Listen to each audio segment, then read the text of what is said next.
Everyone, welcome back to the final. Can they hear me? Oh, I'm supposed to talk louder and get you to sit down. All right. So good morning, and wasn't that a wonderful banquet and inspiring speeches last night? It was a beautiful evening, a beautiful celebration of the 90th anniversary of the rural organization. Well, this morning, of course, we are going to have some reflections and conclusions about yesterday's sessions and not just the sessions, but also what we have heard from Father Tierney and others in the other events. But we're going to start this morning with a few words from Jim Ennis and from Doug Peterson. Jim, would you like to come up first?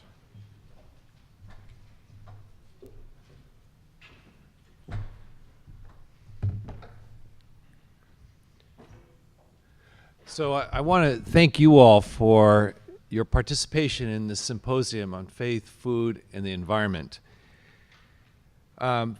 This morning is an opportunity to reflect upon the last 2 days of what we've been discussing around the tables, what we've been hearing from our keynote presenters regarding some of the challenges and complexities of our agricultural and food system, and also what's happening in the environment around the world.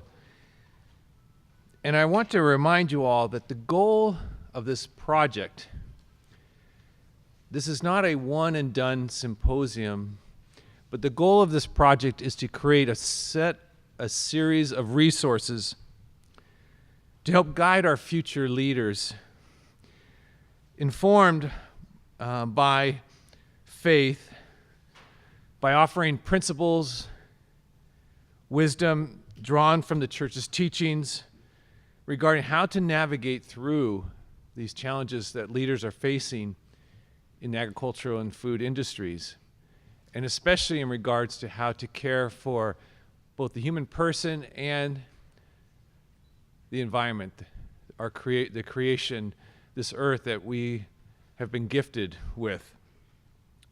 So this morning, Doug and I were talking and discussing about this to give you all as leaders, each of you come with experiences, backgrounds, and understanding of some of these challenges.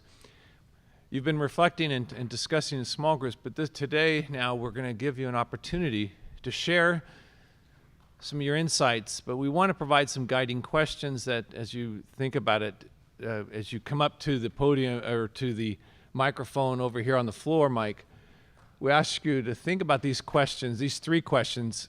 These are guiding questions. If you have something else you want to share, all I ask is that you limit your responses to 3 to 5 minutes. Now, I do want to say that I know many of us often don't feel comfortable sharing from the top of our heads, from the top of mind. And we are going to provide an opportunity for you all to continue to communicate to us over the course of this project how to communicate your thoughts and impressions in writing, via email, as we develop these tools, these series of resources through the vocation of the agricultural leader. And so we have your email addresses, and we invite you to provide your comments in writing if that's a preferable way for you to communicate your thoughts. In a symposium, this is a dialogue and this is a discussion, so often it's important to share thoughts and insights as we discuss these questions, but I also respect those who also may be wanting more time to reflect and put in writing some of their impressions and thoughts. So if you don't feel comfortable coming up to the mic today, that's okay. But I do invite you to provide your insights and thoughts to us We have a committee that we're, a planning committee working on the development of this resource, and we invite your advice and input to help us along the way. So here are the 3 questions. What impressed you most in the discussions at your table and from the presenters that you heard today we should think should be underscored or highlighted as we develop this series of resources? The second question: what do you see as the most important issue that we as a planning committee should focus our efforts? Or what issues should we focus our efforts? And 3, what is missing, if anything, from this symposium that will need to be included in the next symposium? I don't think anything's missing, but I just wanted to throw that question out there. No, but in all seriousness, we tried very deliberately to bring a variety of voices into this symposium. A representative from Cargill, a representative from General Mills, representing large companies that are involved in food and food production and the food system. But you can see some are missing from this table. And we recognize that, and we will continue to reach out. So last night at our banquet, we were charged with a challenge to include the farm workers in these discussions. And I'll say publicly that I dropped off Bishop Stephen Blair at the airport this morning, and he's from the Diocese of Stockton in the San Joaquin Valley of California. And he committed to me that we will work with his minister for migrant ministries, Jose Lopez, to bring in migrant worker leaders from Central California to communicate and to help us in the development of this vocation of the agricultural leader, recognizing that there are many, many leaders in the farm worker community that also need to be a part of this discussion. And I also recognize, too, that we need more women involved in this discussions and in the speakers and the keynotes. And believe me, I reached out, but unbeknownst to me, this week there was actually a leadership conference in Minneapolis that drew over 400 women from around the country, 4 of whom I had invited to come here, but they were going there. So all that to say is that we recognize this, but these are just 2 of many other possible pieces missing in this particular symposium. But we were constrained, obviously, by expenses and bringing how many people we could bring in. But I am pleased that we brought in, half of our symposium leaders are farmers, because this does need to be based and grounded from the grassroots, and the agricultural leader is farmer, farm worker, food distributors, those involved in the food industry at different levels. And again, we were challenged with what is the definition of a leader? And we are continuing to reflect upon that and hear that. So as you come up, please, I'll have Doug come up and just give a few comments, introductory comments, and then Jerry will kind of guide us through this Q&A time. But we've reserved 2 hours to be able to go through this together. So, and again, I invite you, but don't feel compelled to have to come up and speak. But we do invite your feedback and input into this process. And so you all will have our email addresses to communicate your thoughts, and we'll be in communication ongoing in the development of this document and the development of this process. We will have an international symposium next in June of 2015 in Italy, and there again we'll be discussing several of these issues. So now I'll give the mic to Doug and let him give you a few introductory remarks. Thank you.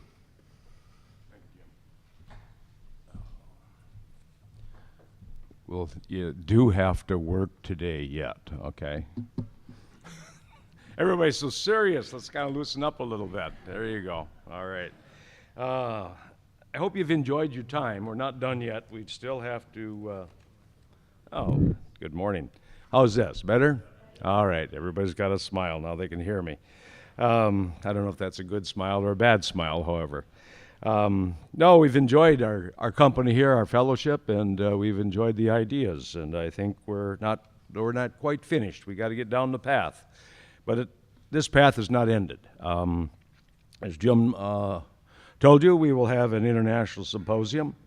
And from our objective, through the Farmers Union objective, or the Farmers Union Enterprise States sponsoring, the FAO, Food and Agriculture Organization, the WFO, and the United Nations are a focus of our policy intent in where we take policy and how we take information and how it matches up with our grassroots policy from our organizations is terribly important within this conference and within the next few years as we develop a message. And of course, your charge from this focus is that we want to have the questions. But within those questions, I want you to consider the full weight of farming and the full weight of food. And as you know, we've covered in depth the theological spirit of the conference. And I want to thank St. Thomas and those that are here in the faith leadership roles for that part of it. And we have covered the ethics, the environment, the economy. And now it is your time. From what you have learned and what you have shared, as many of you know, there is a shared public benefit to farming and food, and that public benefit cannot be carried. The weight of that cannot be carried fully by farmers. And the cost of transitioning to a different marketplace, to respond to different values or new values, that will probably be the charge that I'm asking you to address also in your questions to us today, or to the group. So as we move through this day, be mindful of our faith and be mindful of our family farmers and farming and producing food. So with that, I'm going to turn it back to Jerry, and I think we can, as I sometimes say, time to rock and roll. Okay.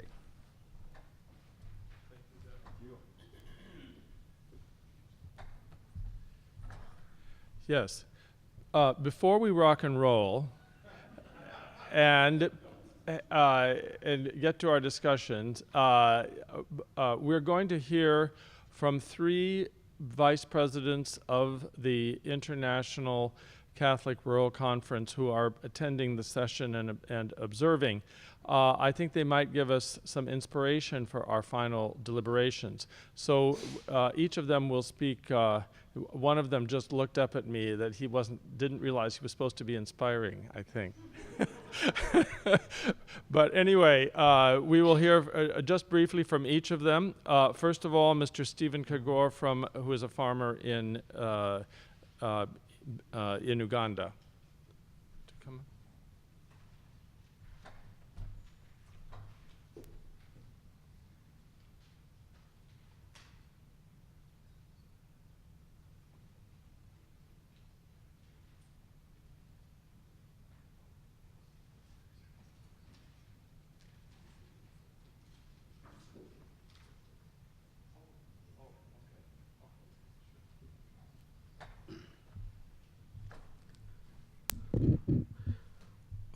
Good morning, everybody. Greetings from the African continent. These days, it is commonly known as an area of scare because of Ebola. But I think Ebola is in one part of Africa. So I want to give you a bit of the history of Ebola before you get scared to come to Africa. Me, I would like to see you in Africa as I have been able to come here in America. In Uganda, which is found near the coast of East Africa on the Indian Ocean side, we are bordering Kenya, Tanzania, Southern Sudan, and the Congo. There is a famous Lake Victoria, and the longest river compared to the Mississippi in length, that's the River Nile, originates from Uganda. That's the source of the Nile, up to the Egypt. We are the food basket of the Egyptians because we provide them water. And when you talk about the environment, food, faith, and environment, I think if we misused our resources, the Egyptian will not eat. That's one of our achievements in Uganda. I bring you the greetings from Ugandans and Africa at large. I represent the International Catholic Rural Associations. I'm the Vice President for the African continent. I'm a farmer, a small-scale farmer, not a big farmer as I can see. I own about 63 hectares of land within the country, and I've been able to produce and become a leader among the Society of Africans in demonstrating the production and the economical use of land, because the land is so small, so we economically use it for the benefit of the society. My farm works as a demonstration farm. We find there things you'll get interested in because I'm entirely organic on my farm. I have organic vanilla, which is a recipe that you people like most in our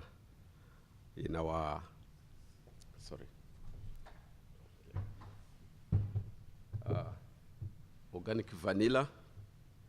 We have cows. These are Frisian cows. We have bananas, and Uganda produces one of the best, sweetest bananas on the continent. You will not compare them with those of the Panama, the Central America. If there were no restrictions, I would have brought you. We produce pineapples. So most of our pineapples range within the weight of 5 to 8 kilograms. It's as big as the other flask. And it is amazing that some of these things, I don't see them on your supermarket stores. So we have a lot to share with you. And I would conclude on the keynote questions that what impressed you most in the discussion at your table and from the presenters that you think should be underscored, highlighted as we develop series of resources. Me from Africa, I have learned a lot from America, and I would wish I could remain in touch with most of the farmers in America, because there is a lot I have learned. The originality of most of your food. I was impressed with the wild rice. They gave me a package, and I ate some on the table. And I've seen that you are trying to conserve the originality of your product. Thank you.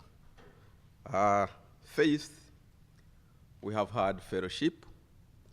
And all in all, I really want to tell you that in Africa, every leader, if you want to find people, you go to church. People will never fail to be in church at any given time, whether it is the evening prayer, whether it is a Sunday prayer. We observe, according to the Bible, the rest day, the seventh day of the week. And many leaders, whether in agriculture, whether in faith, whether in whatever, if you want to find a big congregation, even when you are a Republican or a Democrat, you will always find people in church. and I had a good chance to have good fellowship with you. The environment, in Africa we are mindful of environment, and we have a lot. I'm happy I've met, I didn't take his name, forgotten, Mr. Yes, you, your name, sir? Peter. Okay. He was putting on a tie. Yeah, he can show you. He's putting on a tie with a giraffe and what? Please come to Africa, especially Uganda, which has the rarest animal, the gorilla, the mountain gorilla.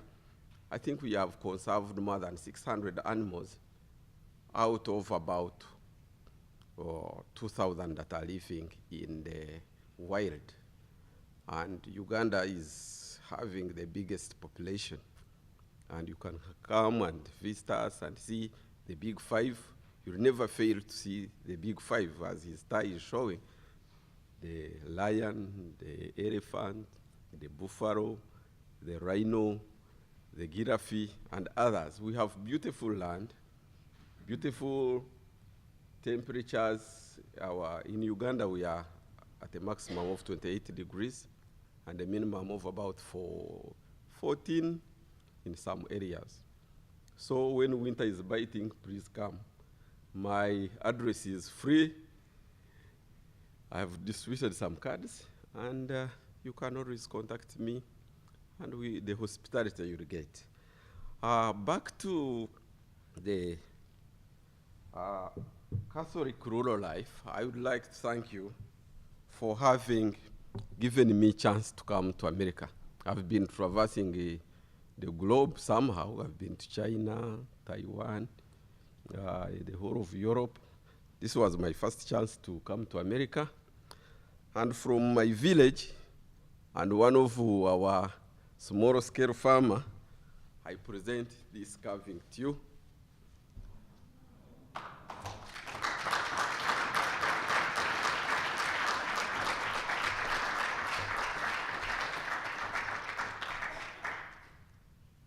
This is the carving of your logo of the Catholic rural life, which came on my invitation, and I said, what can I do?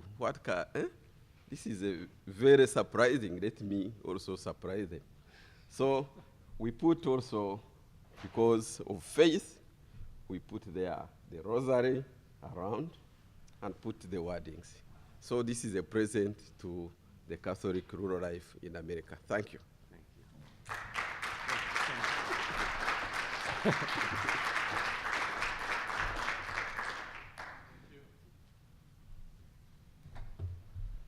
And next, Father Rene from the Philippines. There you are.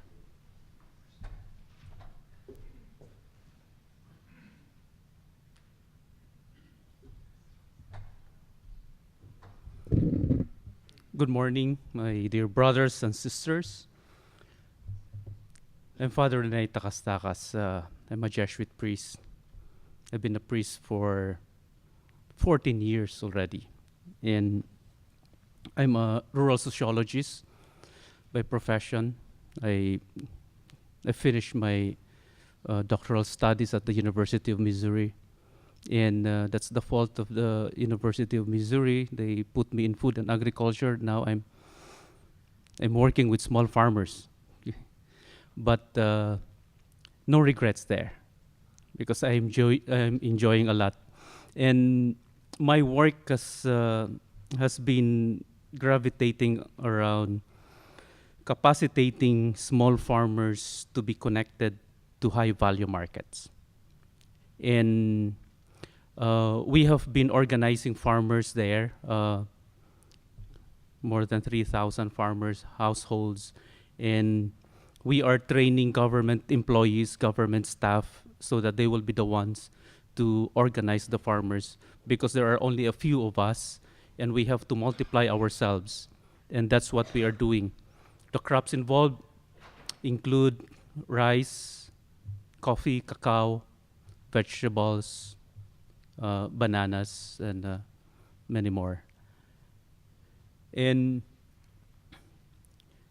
it's been quite a long trip from my place there in Mindanao, from the Philippines, coming here, 30 hours up to San Francisco, and another 7 hours from San Francisco to here.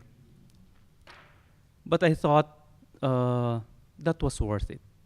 After 2 days of listening to inputs, after 2 days of sharing insights, opinions, and experiences with the people around here, and after 2 days of meeting real farmers and real people with real experiences in farming, I thought this was a very, very productive 2 days that I had. Productive in the sense that it has brought me into realization that I should, as a priest, I should be more explicit in terms of injecting spirituality into the kind of work that I have been doing. We take it for granted because our country is, you're talking about 83% of the population are Catholics. Take it for granted that everybody are Catholics. But listening here, in trying to define what the leader is and trying to pursue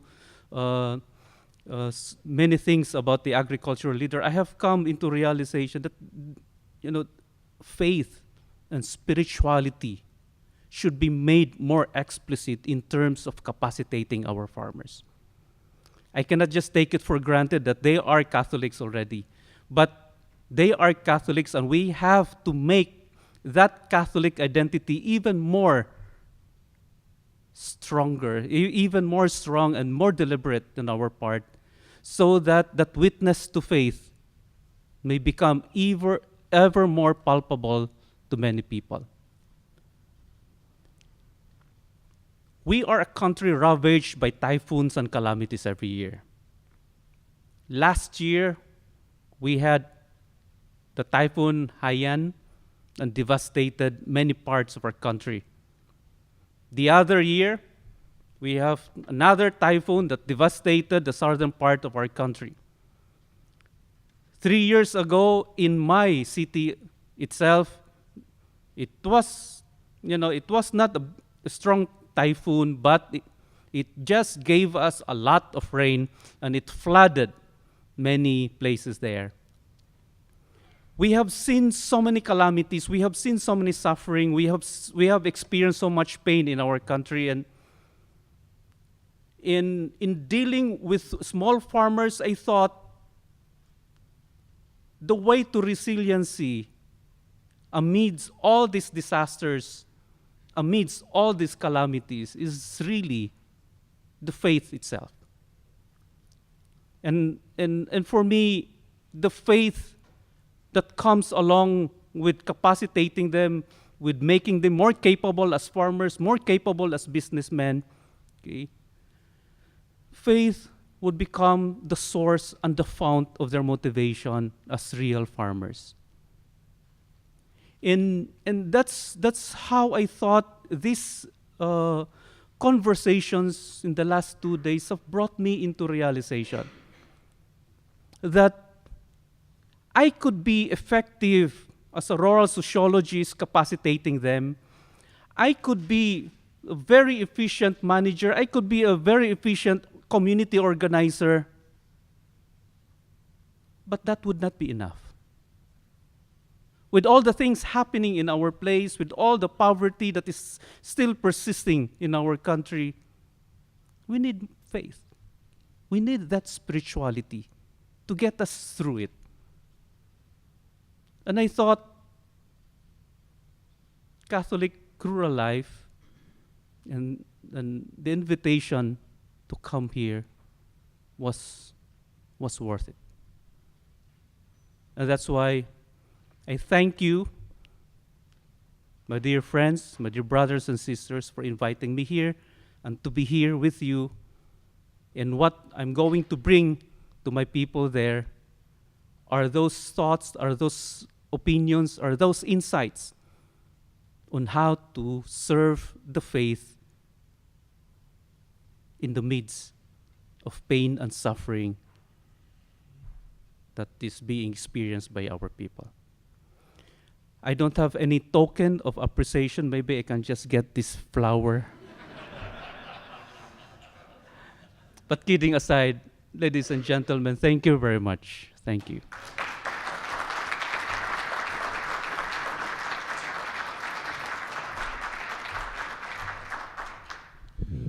I have to say, I think those inspiring words are a great token of your appreciation and will guide us this morning in our final deliberations. And finally, Mr. Dupont from France.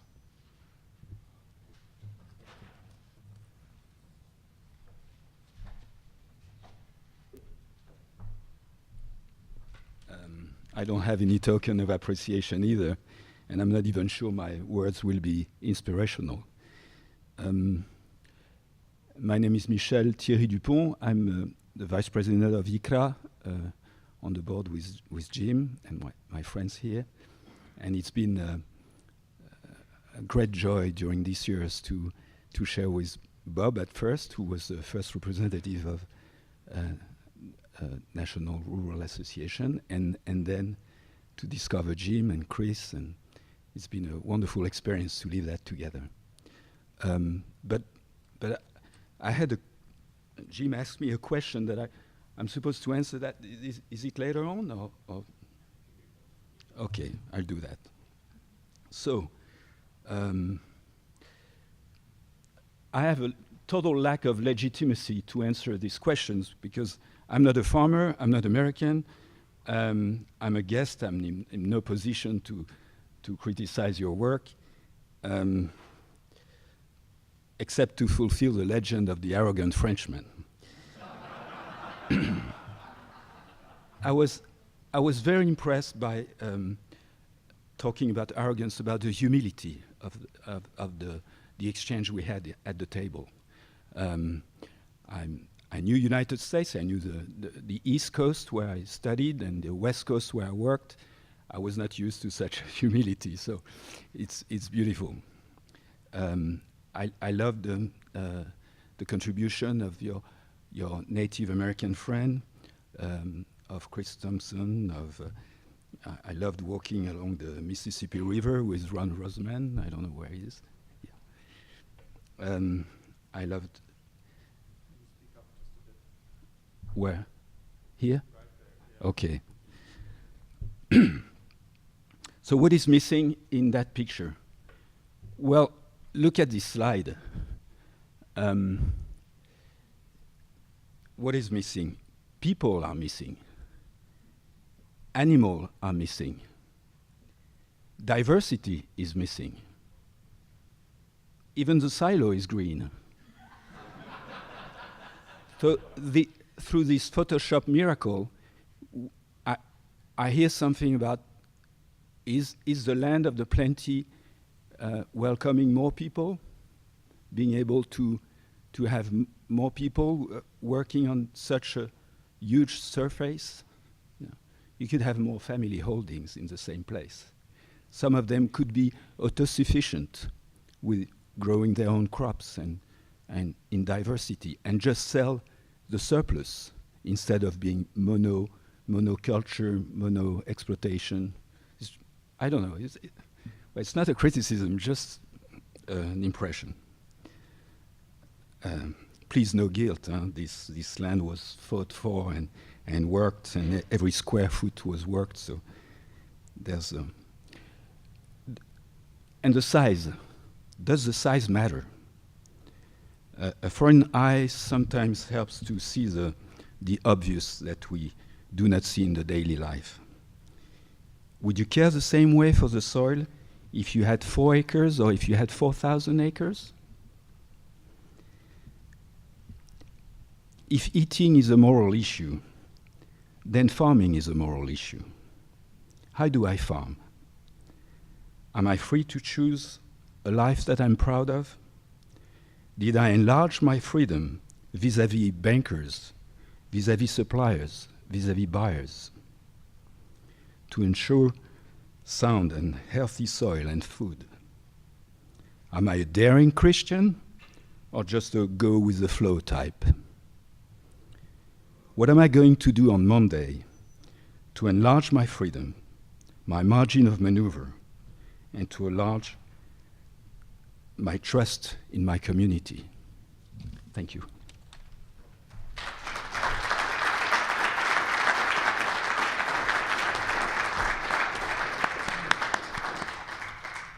Well, I don't think we could have had any better three people to lead us into our final discussions this morning. Now, I'm going to take the liberty of diverging from something that Jim told you when he said, oh, if you don't want to talk, you don't have to get up. Here's my story. I grew up in North Dakota, and when I moved to Washington and became a reporter, I learned that I had to sit up and talk in meetings or I would be overwhelmed.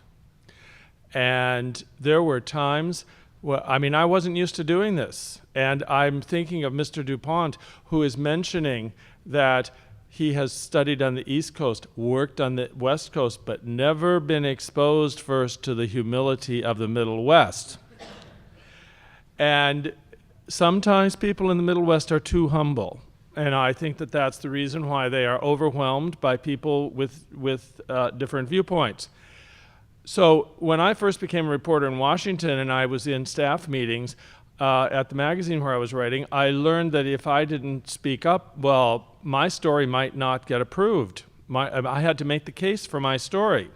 So I used to sit at my desk before the meeting and think about what I was going to say, and then say it even if it wasn't perfect, because otherwise I just wouldn't say it. I was not comfortable at that time in my life speaking on my feet or just speaking spontaneously.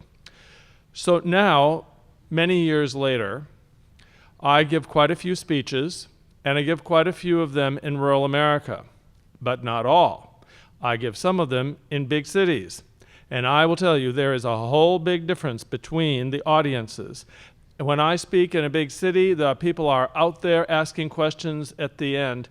I can end a speech in rural America, and nobody says anything. And you're thinking, was this a flop? What is going on? And you just, and then when you leave the podium, the people gather around and they start to ask their questions. But it is much better if you can share those questions, share those ideas so that everybody else can hear them. So I would also point out Doug Peterson's point that we do need to focus on agriculture. We do need to focus on farming because that is the subject of this conference. If you truly are uncomfortable speaking, of course you should send your questions in or your statements in by email or whatever other form they're using. But I urge you to speak up. And of course this morning, it's not just the table captains who can speak. Anybody at the conference can come to the podium. So now, I haven't arranged a volunteer to start this off, so I hope now that I'm not just going to stand here with no one at that mic.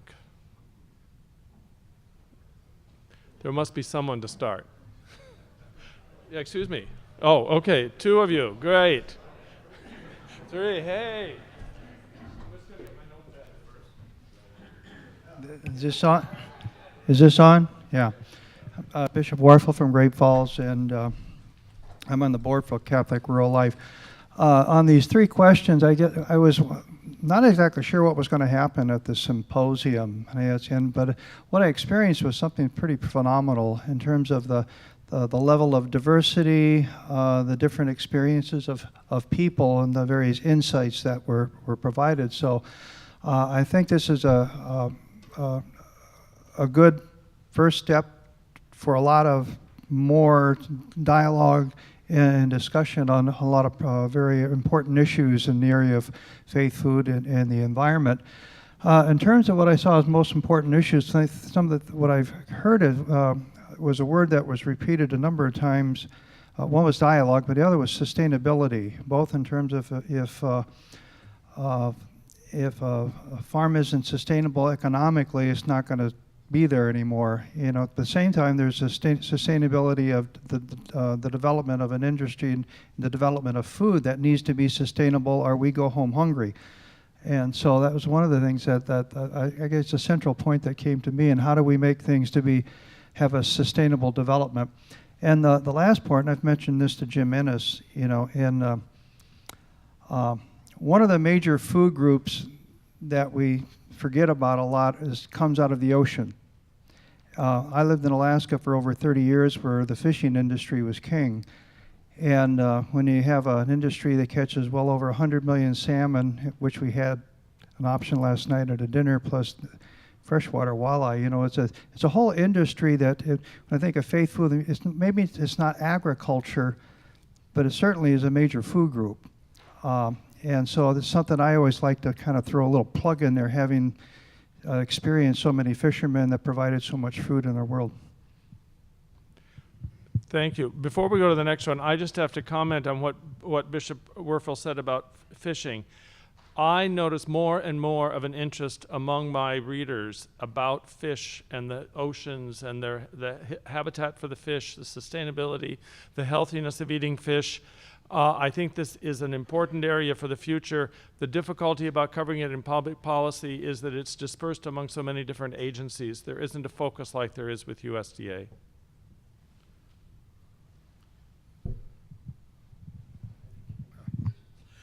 My name is Mike McGovern. I'm on the Catholic Rural Life Board. I'm retired from almost everything but symposiums, seems like. But I'd like to speak just for a moment on item number 3. And we've heard a theme here for 3 days, right from our first speaker that spoke to us on the first day, the professor that was in charge of mission at the college here, talked about the gardens and those types of things. All the way down through, the Pope mentioned this and some of the words we heard, and many of our speakers mentioned it too. And that is the knowledge of people actually, well, not knowing a lot about the rural area, not knowing a lot about farming, not knowing a lot about production and those types of things. I think if the next time you have a symposium like this, I think you should have a day or a half a day, but I think it should be a full day, where you go on out and you look at a little family farm, a medium family farm, a large one, and then, you know, there's, I don't know if you know this or not, but there's farms all over the Twin Cities here. If you go over by right next to the Metrodome, where it was, in downtown Minneapolis, there's actually little farm areas, and they're all over the place. And I don't think people realize that. And it would give us a real good feeling, I think, of what we're talking about, rather than just kind of hoping to learn more about farming by listening to the people talk. But actually going out and see a field trip is what I'm talking about. So just a thought.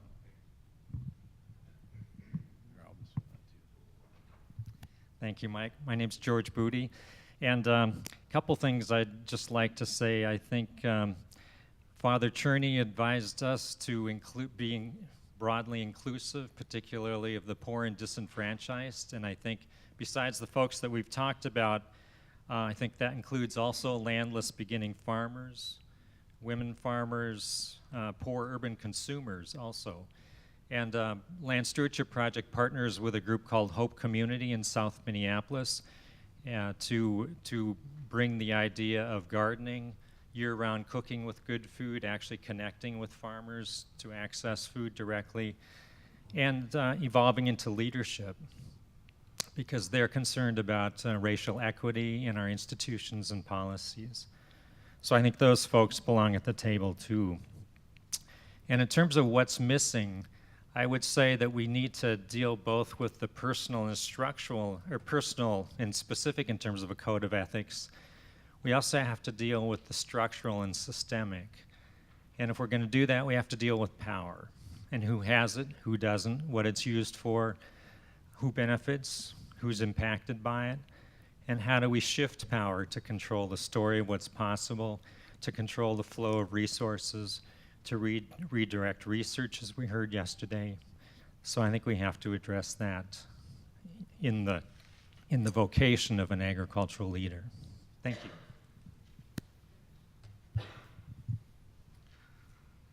Stephen Reed, Shepherd's Way Farms.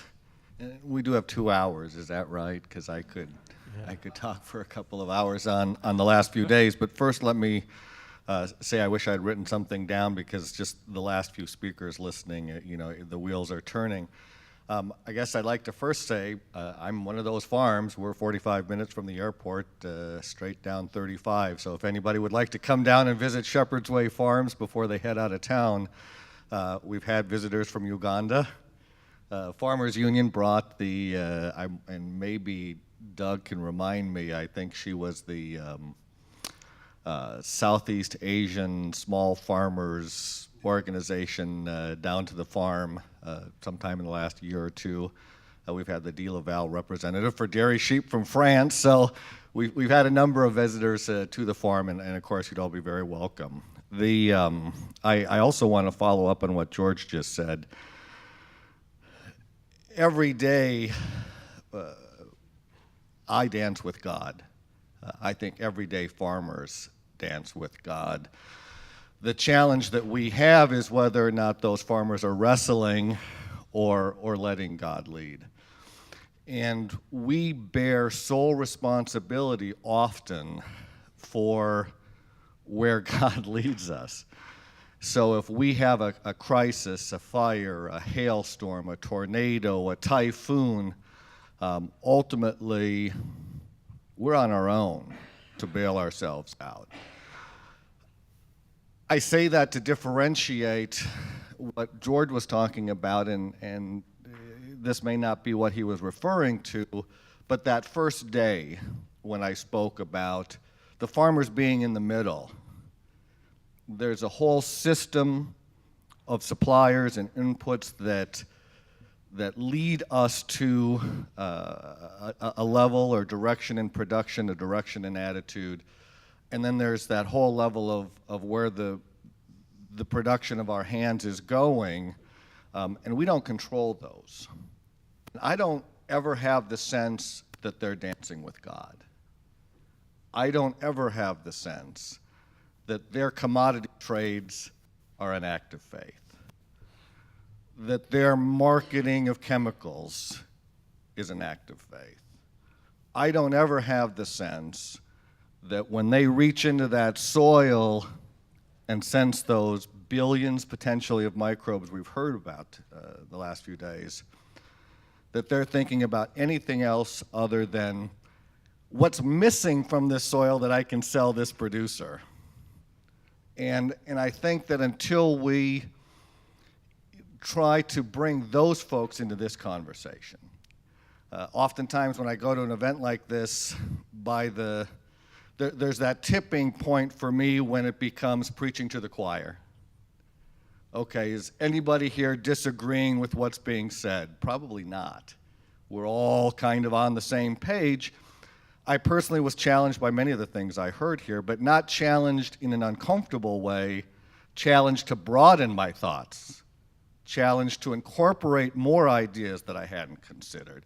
But I was not made uncomfortable by what I heard here, and I think that was one of the things that was missing. I know we had representatives from Cargill, we had representatives from General Mills. I would like to have been made uncomfortable by them. I would like to have made them uncomfortable. And I think that type of dialogue is something that I would like to see happen here. And finally, I like I said, I could talk for a long time. Monsieur Dupont, merci. I loved also that systemic question.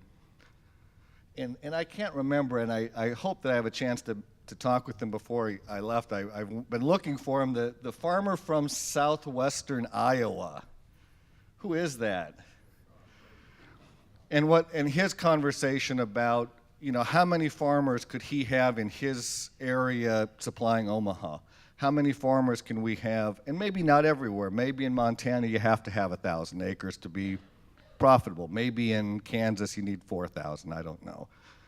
But there's a lot of places in the United States of America where 40, 100, 200, 400 acres would give your family a good life. And that helps the small towns that we all recognize are missing and dwindling, and so that whole systemic issue also. But thank you everyone for all of the contributions. I've really enjoyed it. I'm Gene Paul from the Diocese of Winona. As I thought about these last couple of days, what appears to me is we are trying to capture, if you will, the thinking of people, not just farmers, but people across the country. We don't do that overnight, but we need to seize on an issue that is being talked about out there and put the right spin on it. One of the things that I'm reading about in many farm papers, and I heard people talk about it, is simply that issue that was brought up by Mr. Kirschman yesterday, that we got to feed 9 billion people by the year 2050 or whatever it is. Taken at face value, that means we continue to do exactly what we're doing. Most of the people, and I sit in the pews, hear about the hungry, whatever, the homeless and so on. There's a collection, we throw a few dollars in the collection basket, and the issue is taken care of as far as we're concerned. But I think that we need to talk about what's happening with the food that we are already producing. I think that's something that will capture the people's attention as far as the waste, how we make food available to more and more people. But I think there's also an idea that all this additional food has to come from the United States. I came across recently some notes from a speech that former President Clinton made to the Senate Foreign Relations Committee a couple of years ago, where he talked about the fact that the policy we've had as far as helping foreign countries has been a mistake, and that's the words he used. It was wrong.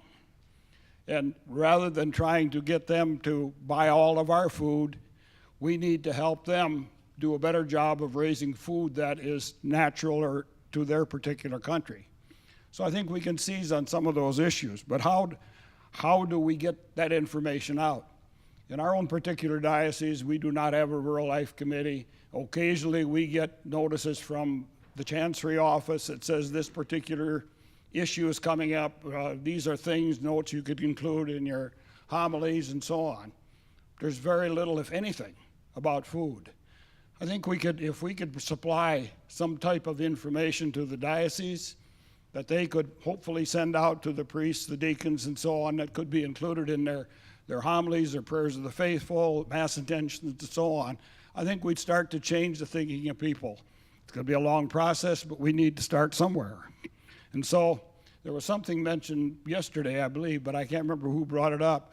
When I was a kid, which was more than a couple of years ago, we used to have Ember Days and Rogation Days where the priest talked about helping or praying for good harvest, food that was being raised, and so on.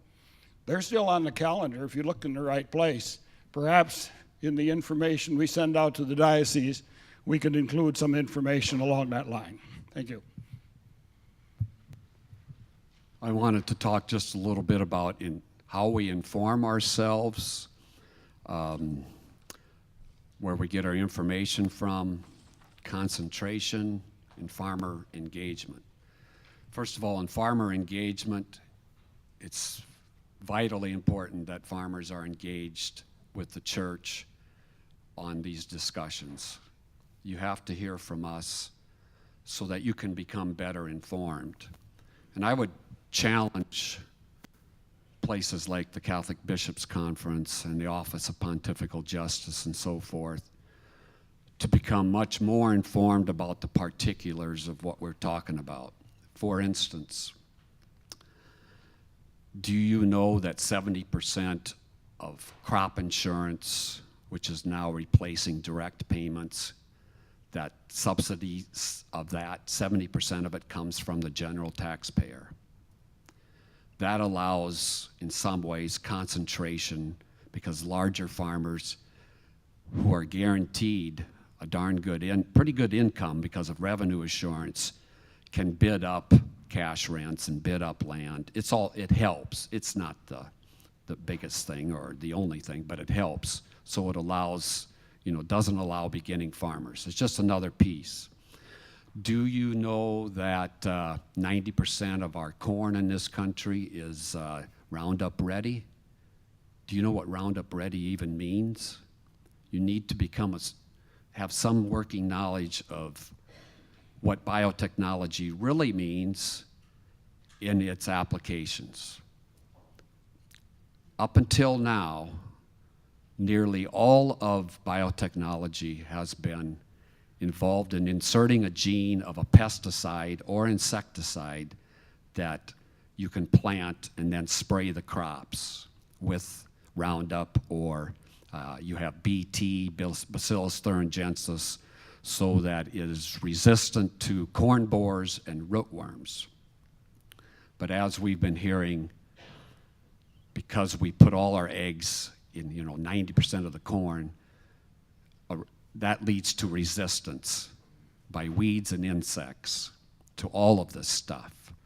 And instead of, they talk about coming out with new products, instead, USDA just approved the old 2,4-D dicamba, which is Banville, which is an even more dangerous chemical. It's 2,4-D is like Agent Orange. It's similar to Agent Orange that was used in Vietnam. Do you know that?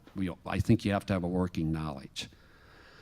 Do you know what neonicotinoids are and how they relate to the destruction of honeybees?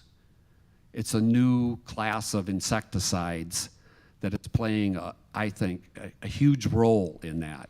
And that in Canada, they have been banned, but not in this country. One reason might be that Monsanto bought out the International Bee Research Center. Concentration of power. That is what we are up against. That is why I am encouraged by Monsignor Czerny's remarks last night about what Pope Francis says. We have the need for reform. Agrarian reform, and then all these issues around it that he talked about, labor and work and the environment and climate change. We have to begin a much more of an effort of engagement. And like it's been said, we cannot just tweak the edges. We have to really challenge the church. But the church is starting to challenge us. And this is where, I don't know how there aren't very many conventional farmers here. The industry was here for one day and they left. That's very typical. They want to have conversation. I've had conversations with Monsanto top people 25 years ago. They said the same thing. But they're not going to give up what they want, because that is what they want, is profit. And it's not that it's a natural progression in a worldwide economy to some extent. But if we don't allow God and creation and diversity and all the ethics that we're talking about, what is there? It means nothing. That's my message.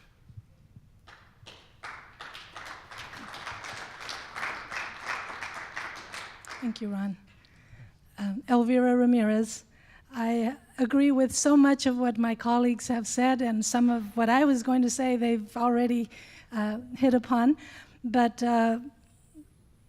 actually, Ron's comments are a good segue for something else that I caught yesterday from Father Czerny's talk, when he said that we should think big, but be real.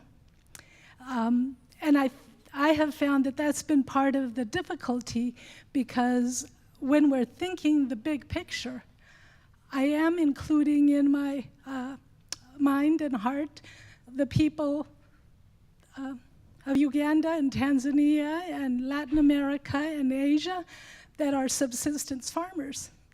And their reality speaks to the leadership of the agricultural worker in a different way than the leaders that we have here today. So it feels a bit like an exercise of an accordion where we get big, but then you have to bring it back and have it focused so that, the challenge that Ron just gave, you need to know these things. I don't know that we would all be able to know everything we need to know. But collectively, we will have access to that information. So I feel that one of the things that needs to happen is more of these kinds of gatherings in those areas. I hope, Father, that you do go to the Philippines and get that groups together and have them speak to these issues. And we will do it in Stockton with the farm workers, which was part of what was missing here. I know Bishop Blair, Caitlin, and myself kept saying we haven't talked about the farm workers and those people who are not owning the land, but their lives are wrapped up and involved in the agricultural cycle. And so I think that more of these, it will take time, so that we're able to bring in all of those experiences, which has led me to the other part of the purpose of this symposium was to come up with some direction for the vocation of the agricultural leader. And I'm thinking now that maybe instead of titling it like the one on the business, it might be more appropriate to have it be a document that it says the vocation of the agricultural vocation, so that the leader part is actually content. And we talk about the fact that leaders of agriculture are going to look different in different parts of the world. The leaders that we've been hearing from, everyone from the senator's example of the woman that she met to, I'm sure, the people, Father, and that you have mentioned, they're going to speak and look differently than how we need our agricultural leaders to be here, because their audiences are different as well. So I too can talk too long if I'm not careful, so I better look at my notes here. Of course, the structure of this sort of a document has a good beginning with following the other one. I would like for it to be unique to agriculture, meaning the sustenance of life. I think that we still want to make sure that somewhere the emphasis is on that stewardship, leadership, and of course the life cycle. That is what we're talking about. Life cycle, I mean, of the whole person, our physical, spiritual, our whole selves. And so with that, it may change the way that something like this is set up. So I know it's a huge task, because we're going to try to do a one-size-fits-all, and I don't know if that's really possible, but I so appreciate the sponsors of this symposium for helping us to get started and to really be on key with where do we start. Thank you. Thank you.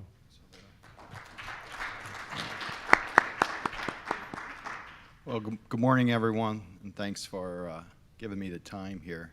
It was a distinct honor to speak with many of you the other day and offer that paper and that reflection. I've been involved in this questions, these causes for quite some time.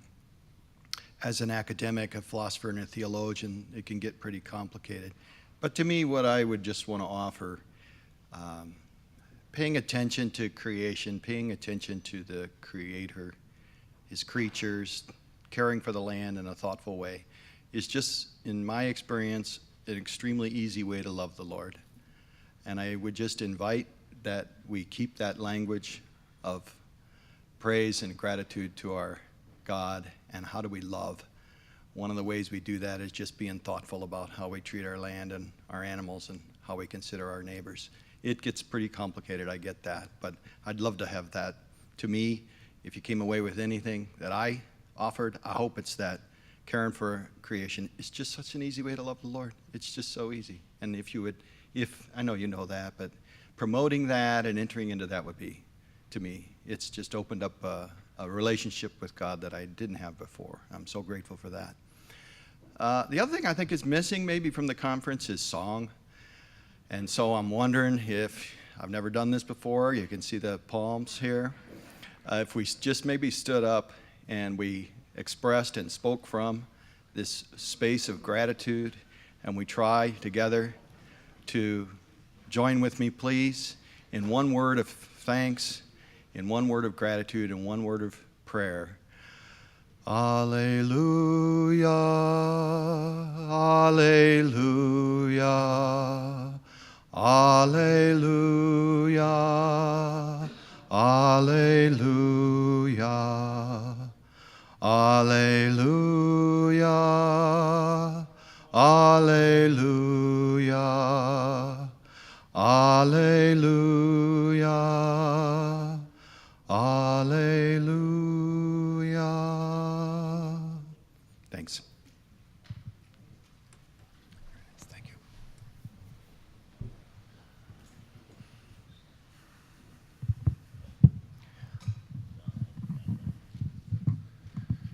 I'm not sure I won't drop this thing, so I'm going to put it in its holster. Please say your name, because most people may know Jim it, but not Vanderpool, everybody. Chippewa County, Western Minnesota. Invited by, I'm not sure who, I think both Catholic Rural Life and the Farmers Union. What impressed you the most in the discussions at your table? And there's a two-word answer to that: sincerity and integrity. What do you see as the most important issue on which we as the planning committee should focus our efforts? That, I think, Ron described his farm yesterday. I think I need to describe ours a little bit. We have 320 acres in western Minnesota. We're surrounded by farms in the 4,000 to 6,000 acre area. Their machines are all over the roadways right now.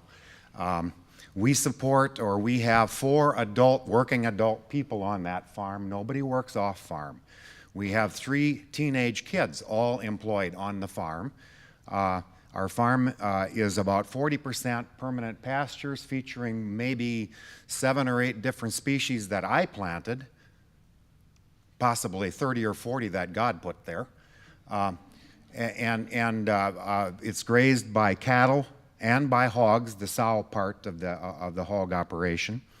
The rest of our farm is in an organic cropping rotation featuring, I'm trying to count up here right now, I think 7 or 8 different crops or combinations of species in one crop, such as peas and oats for feed, for example, is one of the things we do. We market the meat from our hogs. That's the reason we can all work on our farm. We also market the meat from our cattle. The cattle are grass-fed, and we're trying to open that. So to get to this next question, I can only, offer that as our farm, as damaged as it is and as incomplete as it is, and as much of an effort in progress as it is, and say, what does that farm need in terms of support and in terms of the issues that need to be taken up? It needs access to markets. It needs help with finding markets. It needs the surrounding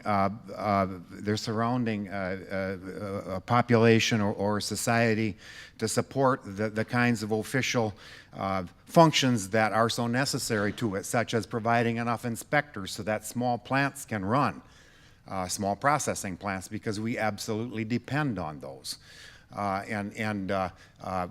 We have trouble enough finding breeding stock now, and as Ron was saying, 90% of the corn is GMO. That means it's proprietary. The animals are going in the same direction.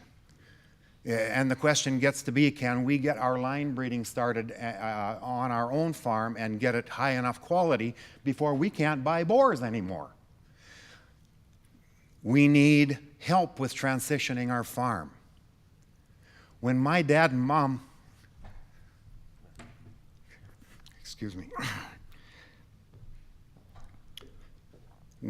when my parents bought it in '52, they paid $125 an acre. When Leanne and I bought most of it from them in the late 80s, it would have been, we paid in the neighborhood of $1,000, and then a little later on, $1,800. Now the value of that land, according to Wall Street, is $9,000. When we bought it from my parents, we had to let a third of it go, simply because we could not raise that kind of money. It was a 500-acre farm, now it's a 300-acre farm. When we try to pass it on to our son and daughter, and our daughter-in-law, and our daughters and our sons-in-law, and we have 3 children, how much of the farm now is going to make it into the next generation? And when does it get to be to the point where a farm out on the prairie, it's beside the point? If we're at 500 acres then, 300 acres now, 150 acres in the next generation, and the next generation coming up under is 30 or 40 acres, where does that end? We need support with doing this transitioning. We've got to be held to some different rules.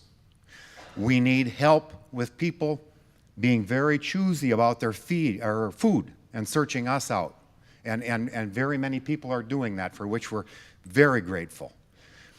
I think that in answer to this question, if we think of the organic, and we talked about this a little bit yesterday, the organic, the grazing farms, the various kinds of alternative agriculture, the direct marketing farms, if we think of that whole clump of farms as where the innovation happens, because that's where the innovation can happen, then it seems to me the answer to this, what are the most important issues kind of a question is, how do you support that kind of a farm so that it can survive? Not that the country as a whole should choose that kind of farm. I hope it does eventually. But we've got to get through the next 20 or 30 years with this as a possibility, or it's over.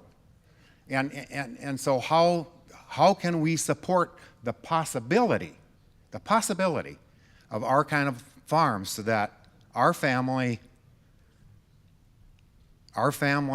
or other people dear to us can continue on it, try to learn from what we've learned and continue to improve it and bring it to a new kind of agriculture, because it's in those kinds of farms that that's going to happen.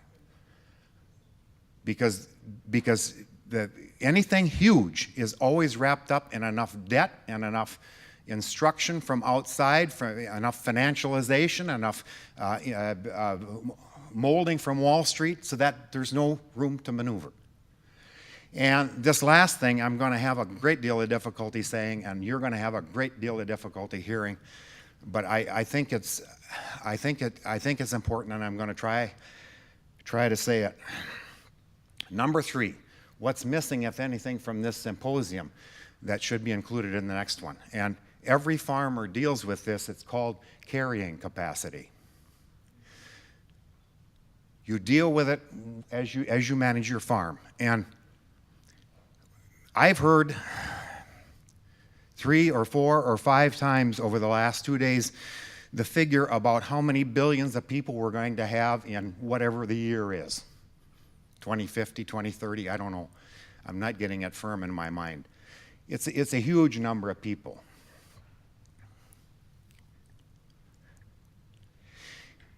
We need to think about carrying capacity. If we're going to think about feeding 9 million people, we have to first think about whether we ought to be bringing 9 million people onto the planet. I've been involved. I was raised in the Dutch Reformed Church. I left that to become a Methodist. I was a faithful Methodist for 20, 25 years, 30 years as we raised our kids. Now I've fallen away completely. And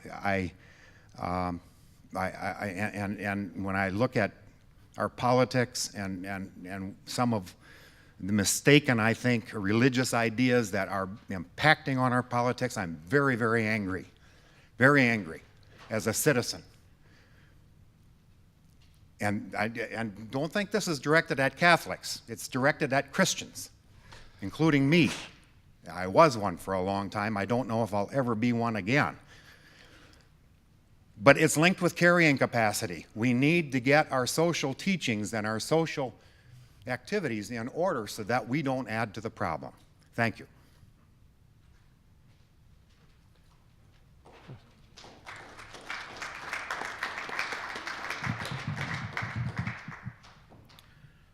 We clearly have... Name and association, please. Kevin Edberg. I'm the executive director of an organization called Cooperative Development Services.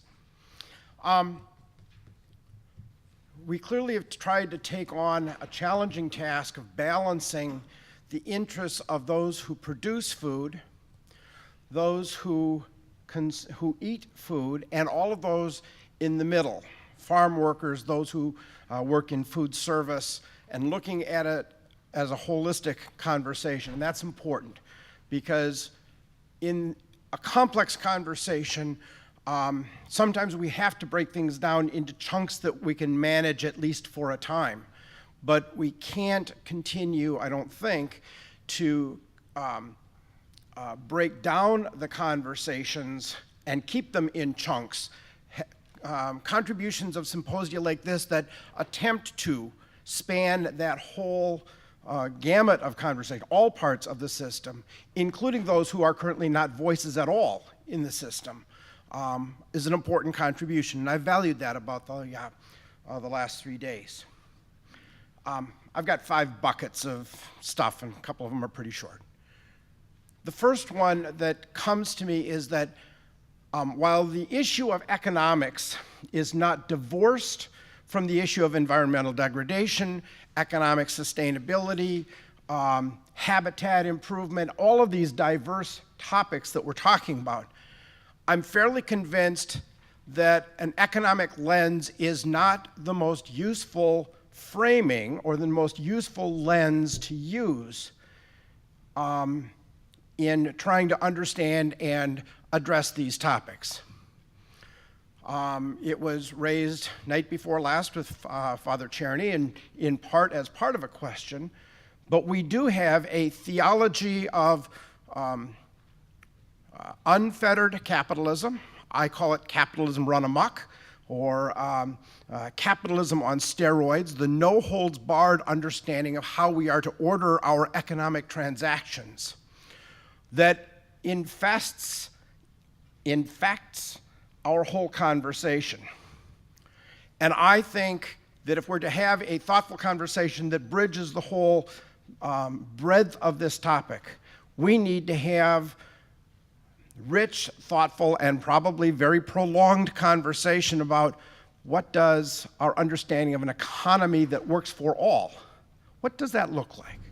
And it seems to me that the church and our institutions of higher education are filled with thoughtful and faithful people who can, we call them sometimes economists, sometimes they're in other places, that can help unpack this understanding around what is an economy about and what is the role of economy in our lives and in our societies, and to tease that out in some different ways. I think we need a fundamental rediscussion around the economic ordering of our lives.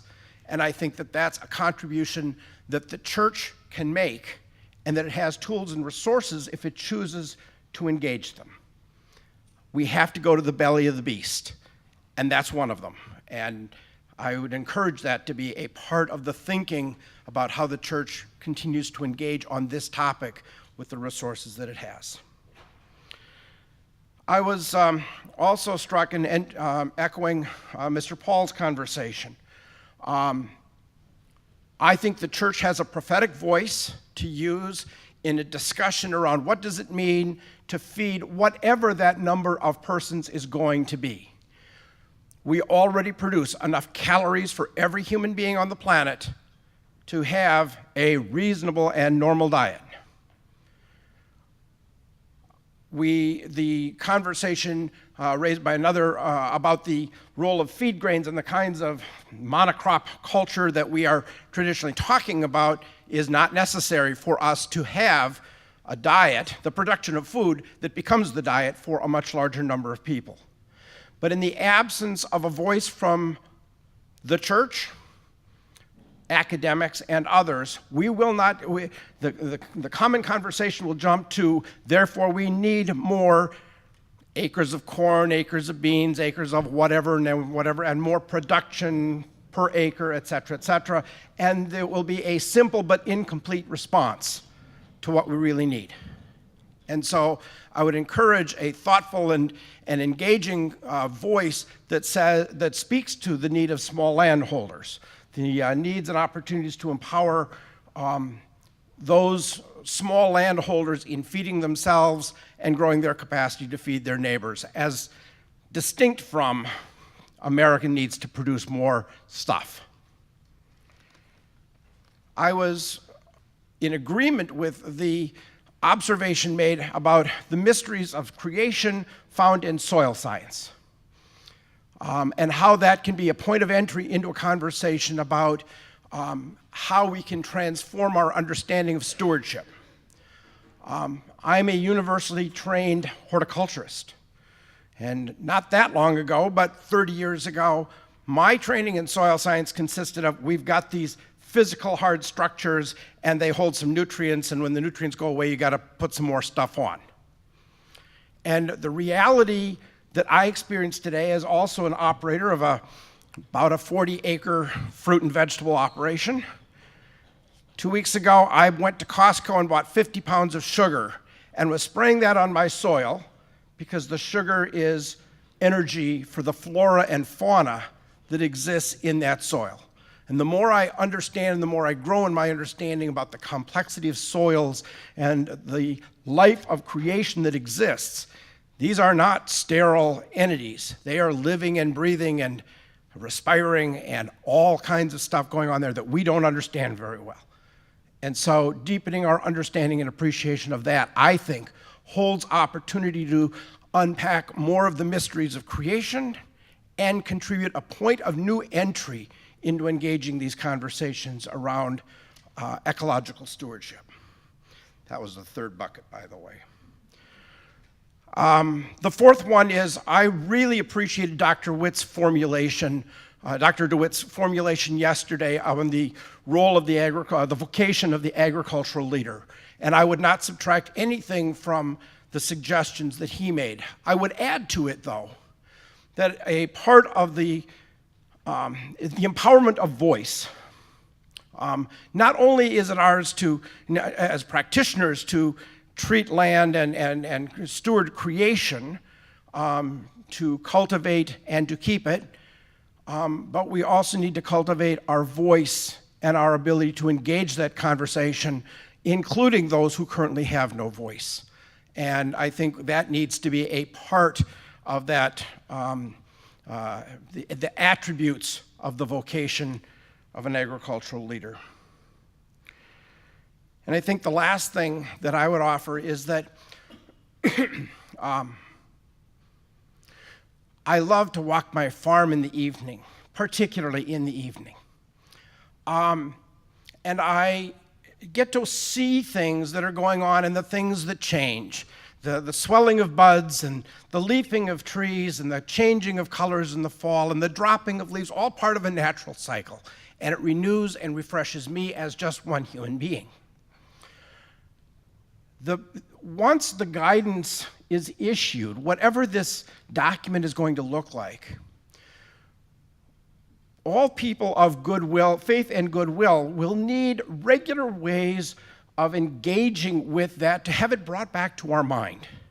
That our teaching is not a one-time thing, but is an opportunity for regular engagement in thinking about what does this mean today, or this week, or this month, and to re-engage in that process. Fortunately, I think the issues of food, because they have been with us since our creation, is rich in imagery. And I would encourage us to recapture our language. Mentioned the other day about, are we consumers, or do we gather at the table to break bread? And how do we change the conversation by changing our language? And it seems to me that there is something in there. The suggestion the other day that the prayers of the church on a weekly basis might engage both those who produce, those who serve and prepare, those who eat, It connects us in a way, and to draw that as a way of bringing this to mind and again, providing a point of entry into our conversation. I liked the suggestion of communities of faith serving as sources of demand for the products of a just and sustainable agriculture, and that conversation is enriched not by the price alone, but as an expression of all values incorporated, so that we use our conversations among ourselves within our communities of faith as a way of transforming this discussion about price to a conversation about value and value writ large. And I think the last thing that I would mention is, as a Lutheran, my first job at the Department of Agriculture was dealing with people who were losing their farms. I was the guy that got the phone calls that said, we need to restructure our farm, we need to do something different, what can I do? I hated that job and I never want to have to go back and do it again. But out of that came, from faith communities, an opportunity to rebridge an urban and rural divide. And one of those things was the efforts of urban and suburban congregations to go and spend time with, live with for a weekend or for a period of time, their country cousins, and vice versa. Whether that was pulpit exchanges, whether it was the opportunity to simply go and visit and learn. As the crisis went away, so did those efforts. And it seems to me that organizations like Catholic Rural Life, others in the community of the faithful, to re-engage our conversations explicitly in those ways, to bring our human voices into that conversation, offers the possibility of transforming this conversation. Thank you.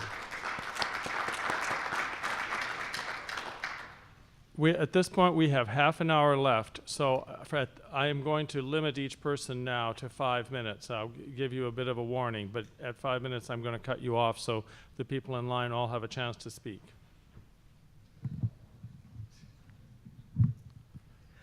I'm Ellen Linderman, and I'm from North Dakota. And the reason I'm here is because I saw this conference was going to take place. I used to go to Catholic Rural Life Conference meetings. And also thank you, Jerry, for your invitation to come up here, because I am not a public speaker, and I don't generally feel comfortable doing this, but there are a couple of things that I have to say. And you're doing just fine. I'm also on the board of directors for North Dakota Farmers Union. What most impressed me about the discussions at the table, just the fact that we had those discussions. We need to have those discussions. We are a community. We need to talk. We need to talk to the Cargills. We need to talk to General Mills. We need to talk to the small vegetable grower. We need to talk to the person that raises animals. I'm a conventional farmer. We have about 1,500 acres on our farm, and it's farmed by my husband and myself. We do all of the work. And every time when I'm out there combining wheat and I look at the amount of grain that we get off that field, I'm reminded of the miracle of creation, because we took that small amount of seed, we put it out there in the spring, and we had hope that it would produce for us, and it did. And we harvested a bountiful harvest. It's very biblical, and I see that in the seasons going from season to season, and I like the seasons. Even the cold of North Dakota, it's wonderful. I so appreciate my table mates. Michelle, you offered a lot, and I'm so glad you were here. God put you at my table, I think. So thank you. And I appreciated your comments about the screen up here, because we do have a very diverse agriculture in this country, and we need to appreciate that. But we also need to realize that we're a community, and power is going to come through working together, understanding one another. We all have a role to play, and we all need to appreciate each other. I think that's part of God's plan as well. One thing I will mention, and I'm glad you mentioned this as well, I'm a farmer, and I would appreciate being recognized as that. And I can't believe that you could not find a single woman to put on the program. That always sticks out to me because I am in agriculture. It's very male dominated, and it's hard to step up, but I feel the need to have that voice because when you have such diversity, everybody needs to be heard. We need to hear the workers, we need to hear the women, we need to hear everybody. So I thank you for putting on this conference. It meant a lot to me, and I've made had some very good observations. I especially enjoyed Fred Kirschman yesterday, and I always enjoy Jerry. So thank you so much for putting on this conference. I really appreciate it.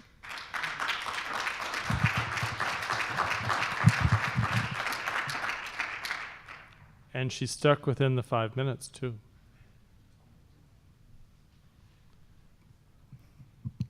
I'm going to leave it in the holster as well.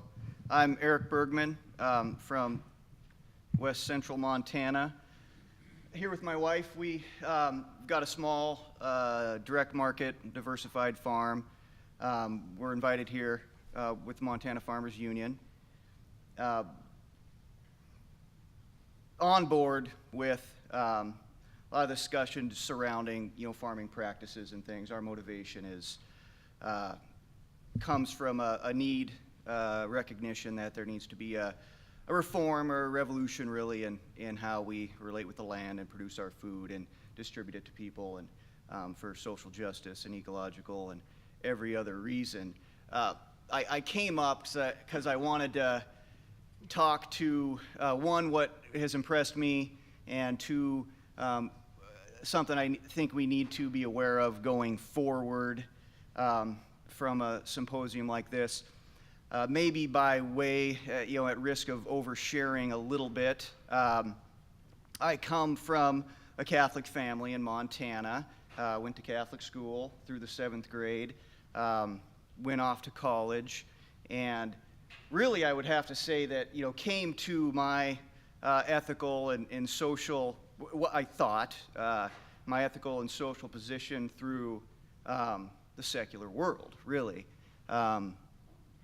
And have been motivated and lived and worked within that world and have found, our motivations to farm the way we do from what I see as social needs that are founded in ethics, but in probably describing my adult life and religious affiliation, I would probably have had the inclination to say I've got Catholic heritage because I haven't really been a practicing Catholic, and that's interesting.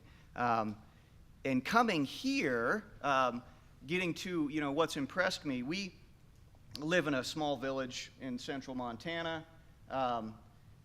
No retail businesses. There's a lady that cuts hair. There are 2 churches, a Bible church and a Catholic church. And, the Bible church probably reflects my wife's heritage more, and Catholic church mine. And in our household, I've sort of felt like, well, the Bible church, maybe probably couldn't drag me in there because, I don't know, I'm afraid there might be a sermon about geological time or something. I don't know. And the Catholic Church, probably my wife been hesitant because, I don't know, she might feel like she'll kneel down at the wrong time and get sent to the dungeon or something. I don't know. But anyway, that's an active conversation and a discovery in our family. But coming here, what's impressed me is that the faith, the folks in this symposium that have represented the church and in some ways has renewed my interest a bit and kind of realized that, make the analogy to going to college. I got a science degree. I studied calculus, for example, took a course in calculus, got an A. Couldn't do a calculus equation to save my life right now.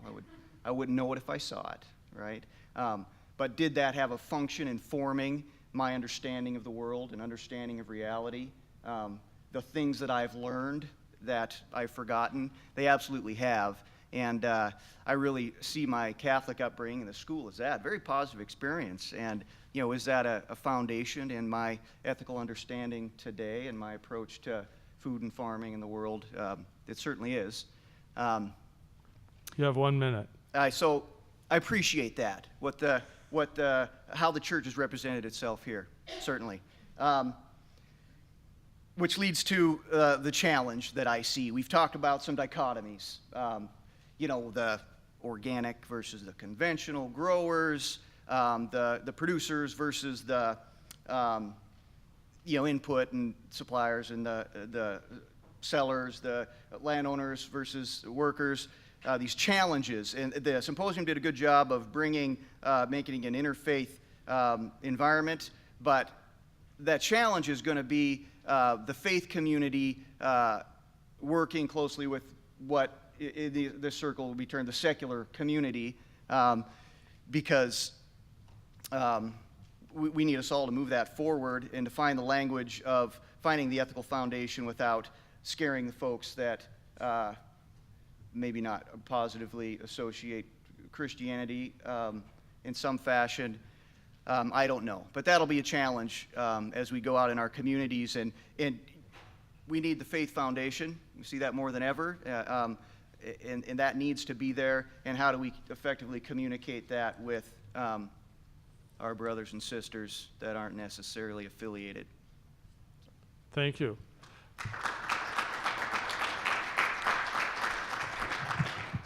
Now we have 1, 2, 3, 4, 5, 6, 7 people in line. Yes. 4, but you're going to go over. Oh, all right. We're giving you 4 minutes now.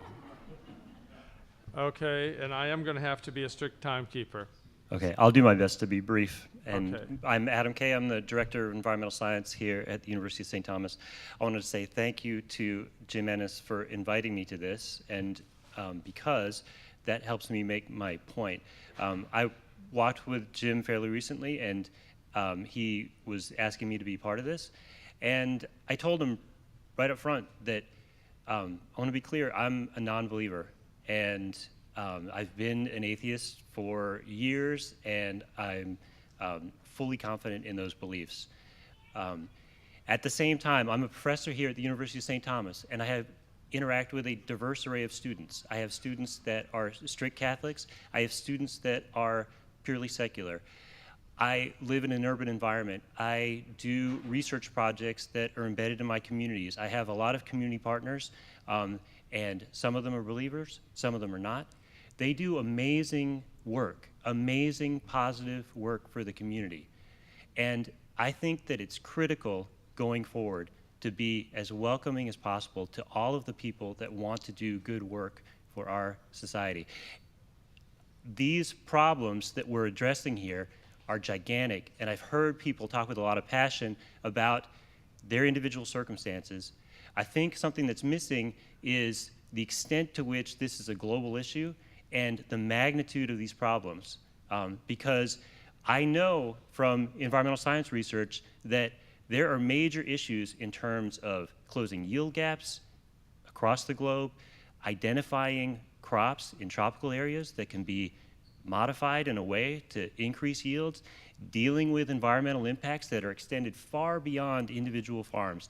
Those are issues that we need scientific expertise to be able to deal with. I'm not as familiar with the economic issues, but for sure we need expertise from across the spectrum in order to deal with those issues. So I think that going forward with this conference, if we can find a way to be as inclusive as possible and not make it seem as if there's a faith community and a secular community and they're working at odds. We need to find common ground and work together. Thank you. Thank you.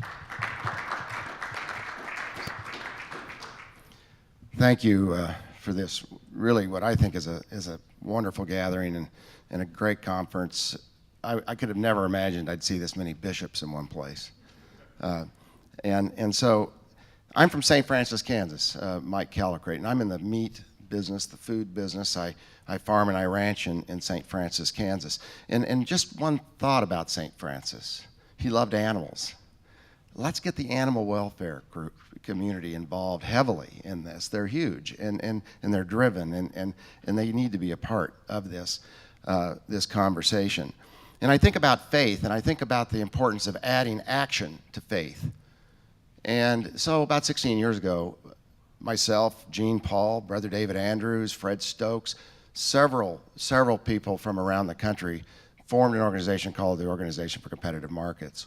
And we saw 3 ways of restoring competition to the marketplace, essentially. Restoring a fairness to farmers that had been driven from the land in the 80s in particular, that inspired that. And we looked at litigation, we looked at legislation, but we also looked at the alternative food system model. That's what I really work on every day, is that alternative food system model. And one of the things that I've really noticed is a lot of people want to come into agriculture. But to suggest that we would encourage those people to enter into farming and come into agriculture without a fair market is a disservice.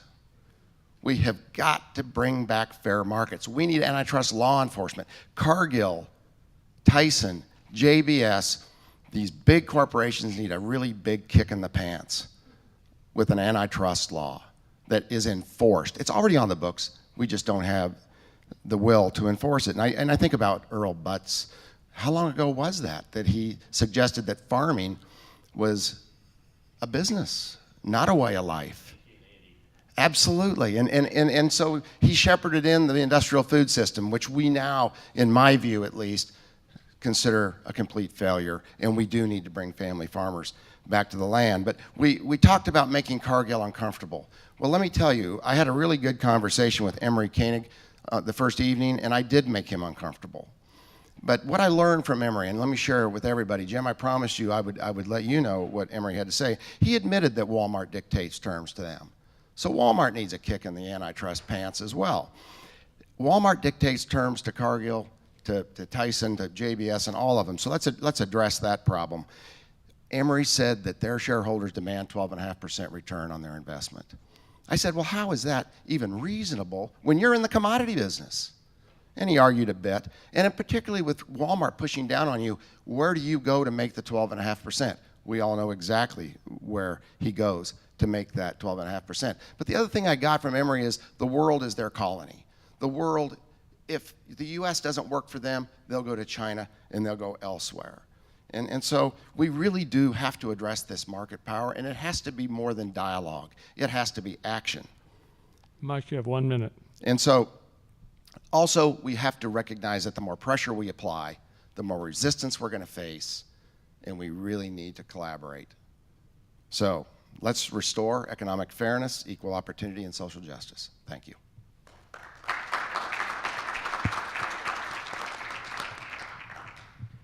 I'm probably I'm Mary Schlosser. I'm from North Dakota. I'm a member of North Dakota Farmers Union. I'm a farm wife, a nurse, Catholic, whatever else.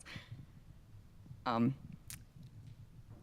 a kind of defeatist thinking kind of person. A lot of times I can get kind of negative, but when Roger Johnson was speaking and he said that we have to bring both sides together, that was kind of a bit of hope for me, thinking that we can't just shove it down. It's not the big guy against the little guy. We can work together, but we have to prove ourselves. We have to show that it's economically feasible to incorporate our sustainability, sustainable types of agriculture, and then if it's economically feasible, the big operators will join in. And that it was a way of like, there can be a bridge that can be crossed if we do it right. And I think our hope is in the younger generation, that they have the courage to step out and try some of these small farms, small enterprises. They're entrepreneurs. They probably are more willing to do that than some of us older generation. And also their eating habits. There has to be a demand for what we're growing, otherwise it won't sell, and they do seem to have that appetite that we're looking for.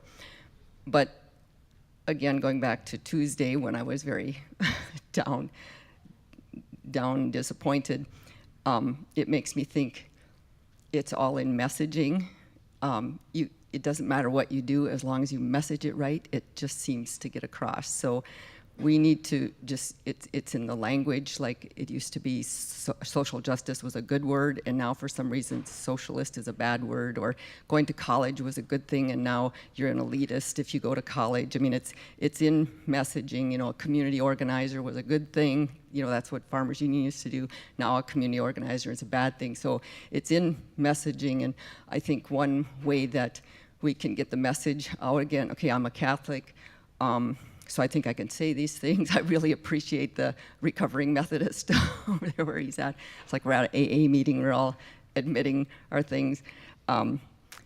If the church could take the step, and I know I said this before, if the church could take the step in spreading the word, I think Christians are a dominant force in America, not just Catholics, but if, I mean, like, I feel like my church focuses on anti-abortion, and all the energy goes to anti-abortion. I think there's a difference between anti-abortion and pro-life.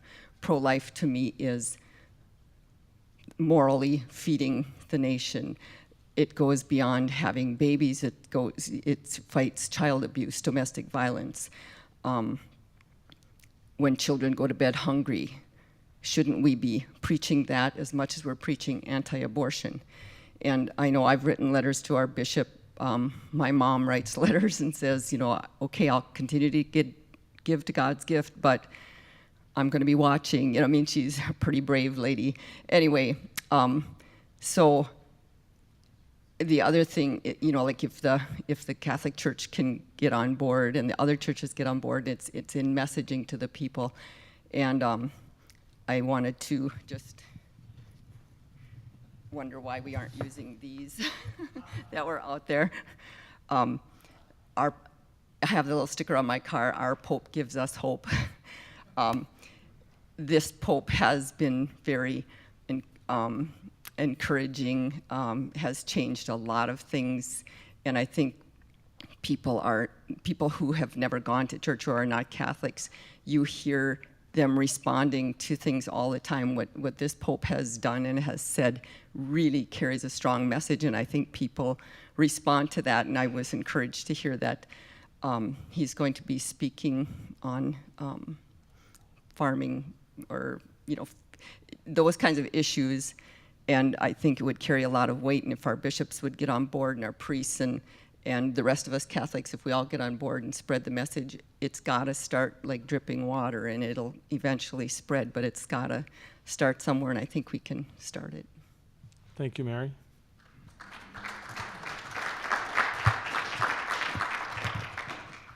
I'm Anthony Granado with the U.S. Conference of Catholic Bishops, and I'm not an expert on the particulars of the science of farming, but I do represent the bishops on ag policy in Washington.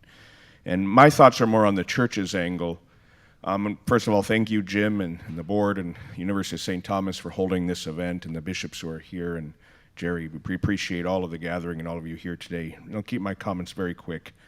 In speaking to the vocation of the agriculture leader, one of the things I would recommend is that at the beginning of that document, and again, speaking more on the church's angle, is there has to be a framing of the discussion, setting the stage for the rest of the document. And I look at this from the perspective that ideas have consequences. Ideas have consequences. And we look at Caritas and Veritate, Pope Benedict XVI, and he talks about there the false binary logic of market plus state. In that document, he asks us to start wrestling with assumptions about the human person, what we mean by freedom, about the market, the state. And I think we've had some of that discussion here about our assumptions about nature, about the person's relationship to it. What ought we to do? How should we be in relationship to nature? And Pope Francis speaks very clearly about the injustices that exist in the world, and we've heard, and Father Cherney spoke very eloquently about this last night as well, these injustices that pervade throughout the world, not just in the United States, but globally.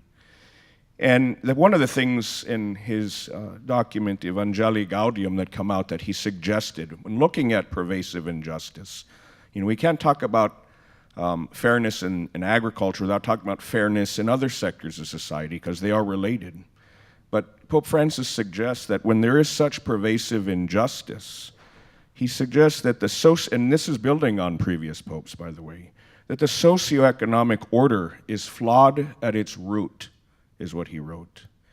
And so I would encourage for the committee that starts putting together this document at the beginning that we start wrestling as church with these ideas, so that as we proceed, when we talk about freedom, when we talk about nature, we talk about the person, what do we really mean? And is it to our tradition, and is it for the good of society? So that's what I would recommend. Thank you. Thank you.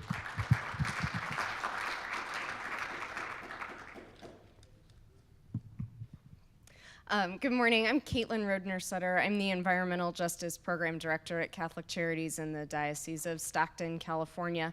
And I wanted to say first that I really appreciate the variety of viewpoints and expertise that have come not only from our speakers, but from all of the participants. I have learned a lot as a farm girl. I have learned a lot. I've learned things I didn't even know I didn't know. And that's been wonderful. And I specifically want to say I really appreciate how you set up the tables, because that I found to be really helpful to have that type of dialogue. Most of my thoughts have already been shared, and I especially want to echo the concern about leadership from and the input of women and farm workers. I would love to see both parties at the microphone. The other thing I would like to raise up, though, is our millennial generation. We've talked about all of the challenges to future farmers, but there are very few here as participants. We've got a couple, but we don't have many. We've talked about the changing desires and preferences of this generation, but again, there's very few who are here as participants, and even fewer who have been presenters. In fact, I don't believe any. I really appreciate all of the help of our volunteers and our scribes who are college students, and they've been great scribes and great volunteers, but something tells me they'd be even better as participants, to be a part of these conversations and share their points of view. And so I would just raise that up for the next symposium, and as this process moves forward, that if this is going to be relevant to this growing generation, that we really need to hear the voice of the millennials in these conversations. Thank you. Thank you.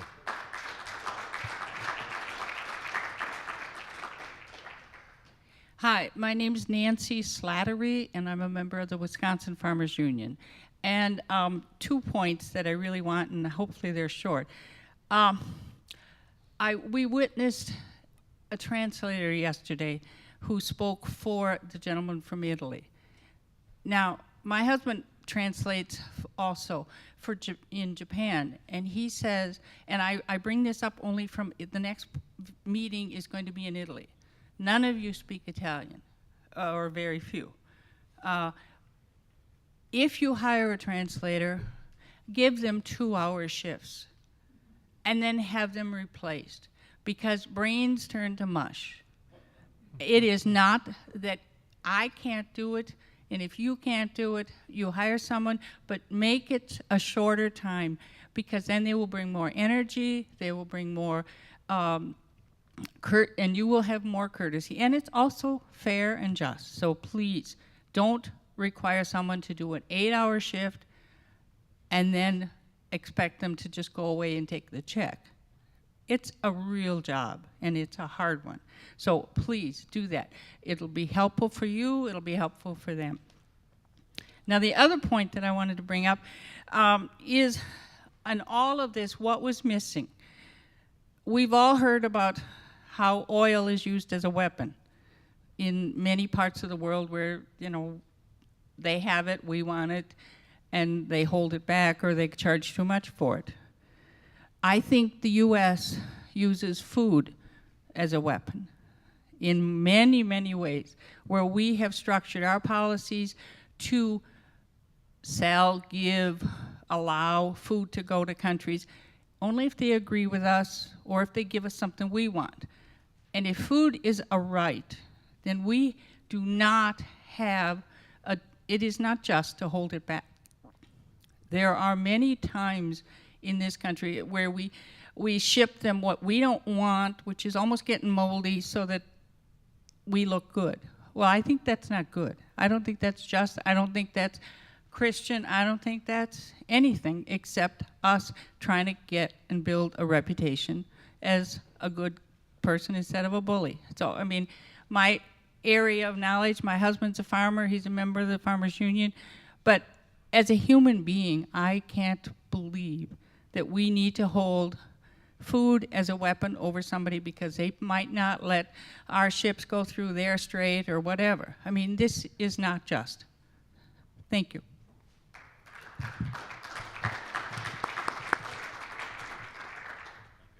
Are you going to speak or not? No, you're both of. We'll have time for both of you to have 4 minutes if you like.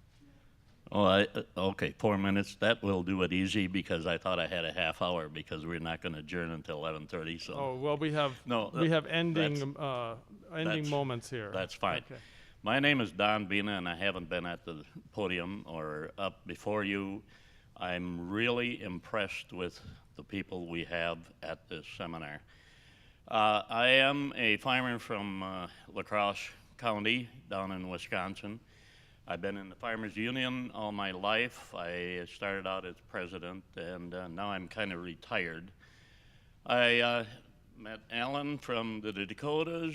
Our paths crossed on the FSA committee years ago, and it's renewing old acquaintances. I'm not going to give a long speech, but each one of us has an issue or issues. And looking at 1, 2, and 3 here, I think we need a systematic approach to where we're going and how we're going to reach some conclusions. And that is my concern, because I'm not sure if the staff is going to review our input or where we're going with it, but I would suggest that each of us who has a concern, who hasn't expressed it yet, get it to the staff, and somehow somebody has to put some conclusions together. But after you reach some conclusions, I'd like to see some of those preliminary conclusions coming back to us for comments, because I'm not sure a lot of us aren't going to be on committees in the future, and if the Pope is going to put an encyclical together with food, the poor, and all of those things he's looking at, we need to get this thing pretty right. So I would suggest that the conclusions go to some central location, they come back to us after they are reviewed, and then we can comment on it so that we can get everybody's input into it and then go on from there. And maybe it'll work and maybe it won't. But I thank whoever put me on the list, because I'm getting to be one of those older Americans that probably ain't going to be here that many more years, but I've been involved in agriculture all my life. I've had a lot of discussions, and I'm not going to quit yet. But my main concern is we're losing too many farmers. The farmers are getting bigger. The production is staying pretty stable with the fewer farmers. Because in 1980, for example, Wisconsin had 44,000 family farmers milking cows. We now have about 10,200. The production stayed the same. Where are we going in the future? We need to supply food, but that's part of our situation. Thank you for your time, and it's good meeting all of you. Thank you. Do you want to speak? No. She will be our last speaker. This better be good. I went last because I wanted to make sure everyone else got a chance to speak. Remind them of your name and affiliation. Deborah Savage. I teach philosophy mostly at the St. Paul Seminary School of Divinity. And I guess I wanted to share with you the central insight I got from this conference. When I came, I thought, oh, it'll be interesting. I've written on this topic, or at least on the environment, the metaphysics of creation, actually. I'm sure that's really interesting to the farmers here. What I didn't grasp, and what I've been telling my husband when I come home, he's a former farmer. He grew up in northern Minnesota. The central insight has been the connection between the environmental movement, so-called, and this topic. I did not understand that. And for me, the environmental movement, to some extent, is a kind of abstraction. There's all those greenies out there, and I want to say they may shop at Whole Foods, but they probably have no idea what goes on in farms. The millennials their minds are in the right place, but they're not grounded in reality in the way that I saw here. And so what I want to say, somehow I don't have it all thought through, which is a source of discomfort for someone like me, is to point out that the green movement is sort of thought of as an agenda for the so-called left. And yet, I realize there are people here that are from various faith traditions and of no faith tradition, so I don't mean to introduce left and right into the conversation, but just to point out that from a publicity standpoint, we need to fix that. Because this is not an issue for the left, okay? It's not an agenda item alongside all sorts of other agenda items that the conservatives among us might say, well, if you write on the environment in certain Catholic circles, you're thought of as kind of crazy, you know? So, all right. I think, what do I want to say about it? Maybe that's the point. I don't know how we fix that, but what I think needs to be made explicit by the church, as I said the other day, I feel like this agenda, this topic, this insight, is the church's response to the devastation wrought on our culture by the Enlightenment period. Bacon, Descartes, Kant, human Kant. And Pope Francis can write an encyclical, but it had better, as someone was just saying, that framework that needs to be established. It has to include that insight, because you may know the church kind of sat out the modern period for good reason, but you can see what it has done, because it has divorced us from the earth. And so, I guess that's all I really want to say, to somehow appropriate this issue so that the full force of the Catholic community and the Christian community around the world can be brought to bear on it. And maybe that's it. I just wanted you to know that I learned so much from this. I know I'm going to write a paper for what it's worth. Okay, that's it.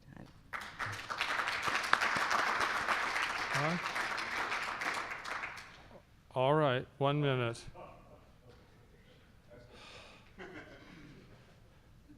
I bet this man isn't one of those Midwesterners who doesn't know how to talk in public. My name is Bob Kylan. I'm the vice president of the North Dakota Farmers Union. I farm in western North Dakota. It was brought up that, you know, you have way less farmers now than we had, but we still have the production we have. But the average age of them farmers is 57 years old now. What's going to happen? So there's a group of them 20, 30 years old. So there's a group of them around 70 years old. What's going to happen in the next 10 years when them 70s are gone? We're going to be relying on corporate America to do our farming. And you think there's greed right now in farming? Wait till corporate America takes over the farm. Family farmers is food security for our nation. When we've got 30, 40,000 bushels of grain on our farm, and it's all over, checkered all over the world, and then you start getting corporate America involved, and they've got millions of bushels on one place, guess where the terrorists are going to go? They're going to hit them millions of bushels, and that's going to affect our food in this world. That's where they're going to make We need to be talking in our churches about greed. A lot of them farmers, this is maybe going to be more in a minute, but a lot of them farmers sitting in your churches are the greedy ones. They're buying this land up. When land comes up and for rent, they'll pay the highest rent, and they will not let a young farmer start farming. We need to talk to them people. We need some way to get these young farmers out there. We need to limit crop insurance. You can farm 4,000 acres, we'll have crop insurance, but over that, you're on your own. If you get hailed out, you get droughted out, you're on your own. You took that risk. We're going to protect you to a certain limit, and that's it. We've got to get after our legislature and everything. We've got to have family farmers on the land. That is food security for our nation. Thank you.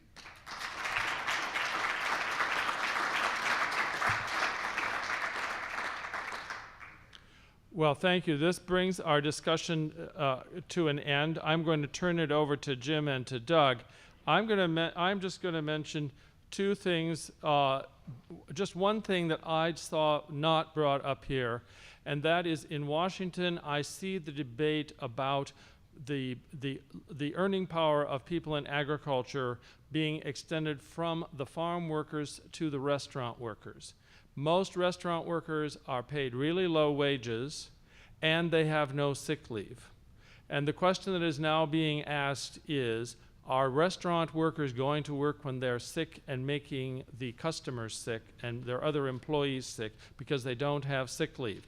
This is a movement that is bubbling up. You can see a connection between the two, but it's very, very difficult because the restaurant business is pretty cutthroat.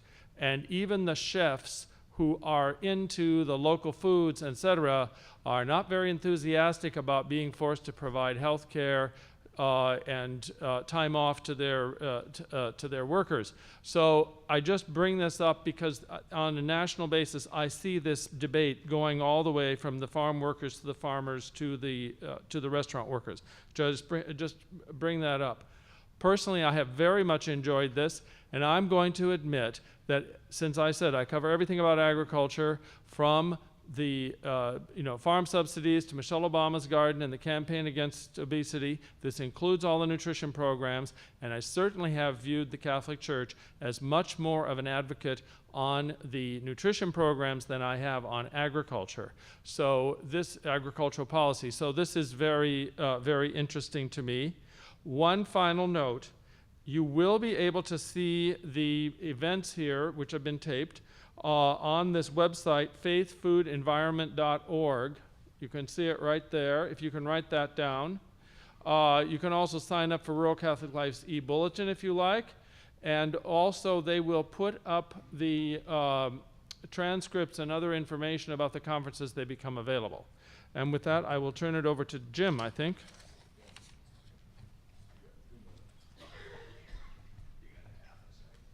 I'm not telling them how many minutes they have, but I will say the bus is going to leave at 11:45.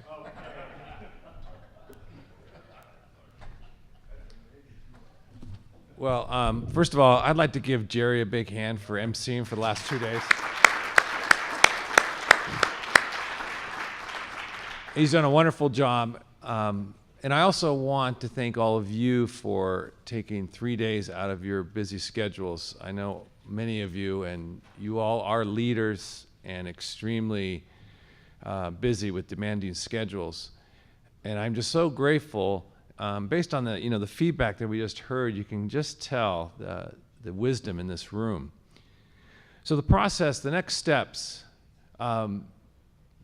the plan is to take the transcripts and the presentations and put them up on the website so that you have an opportunity to take a look at them and review them. Myself and others, we're putting together a committee to help review all the documents and put together the feedback from the scribes and from some of the tables discussions and also some of the Q&A sessions that have been done over the last three days, and draft a document that would be a working document to get feedback from those who are have been asked to provide feedback, plus this group here, you would have access to give us input, advice. the goal is that we have a working draft that we can also be meeting with groups such as farm worker leaders, migrant leaders, other leaders over the next 6 months, so that by June we have a working draft that this international symposium can also be responding to. So that in the next symposium, in an international level, there will actually be a document draft and debate and discussion following the World Farmers Organization meetings in Milan, that we'll have a 2-day symposium that would incorporate some of these ideas and wrestle with it. We're following a model that the Vocation of the Business Leader took of having a couple of symposiums, one international, one national, and to move this ahead. This is dynamic, though. I can't say, you said plan, and then it starts moving in directions you weren't quite expecting. And I anticipate that this also may take a couple of turns and twists. But I like the idea, and I'm challenged by this idea of how to keep it fresh, how to on an ongoing basis. And that's a challenge. But the purpose here is to honor your input and take it very seriously and to continue to do it. And this is not one person. This is a group, a committee, international involvement as well, to help us develop this in partnership with the Farmers Union, enterprises and farmers. That we really want the wisdom of farmers at the table and all those involved in the farm and food system. So I think now what we're gonna do is I'm gonna have Doug Peterson come up and give some final remarks, and then we'll hear from two of our bishops here, Bishop John Anderson and then Bishop Paul Aitchen, on their final reflections. But I want to leave you with this. This is a challenging time, and there really is a moment in history sometimes where all of a sudden there's this moment where it is time to act and time to do something very significant. And I think in this particular area of faith, food, and the environment, I think the opportunity is opened up for us in ways that no one could plan. So what I ask for your participation in this is really to pray for us, to ask God for wisdom, to give us wisdom and how to navigate this well, how to do this well, with respect for others as well, and to be able to engage in a respectful, maybe it's challenging dialogue like Mike brought up, but it's also a dialogue of charity, in charity, so that we don't speak disparagingly in ways that totally dismiss someone's dignity. And I think it's not easy to do that, but also to speak strongly, though, where there are injustices, where there are real problems that have to be rethought through. And I think we've been challenged by the Pontifical Councils for Justice and Peace even to think about agrarian reform, which is huge. So it's going to take the wisdom of many to do this well. And that's why I invite you to continue to be engaged in this process. And I welcome your input and your thoughts, and we do take them very seriously. But I'm really grateful from the bottom of my heart, and on behalf of all the co-hosts here, for your engagement. And again, I didn't see anyone sleeping on the tables, except for one, my Italian guest, who I could excuse because of jet lag. God bless him. But Vincenzo Conso went away, and he was so impressed, and he said, Jim, we've got to get this on the calendar for next year. And he's taken it very seriously in terms of engaging many at the Vatican, and just in terms of the church, the Catholic Church's response to this too. So I want to thank you all for making this possible and being here and contributing, and for your input. So thank you very much.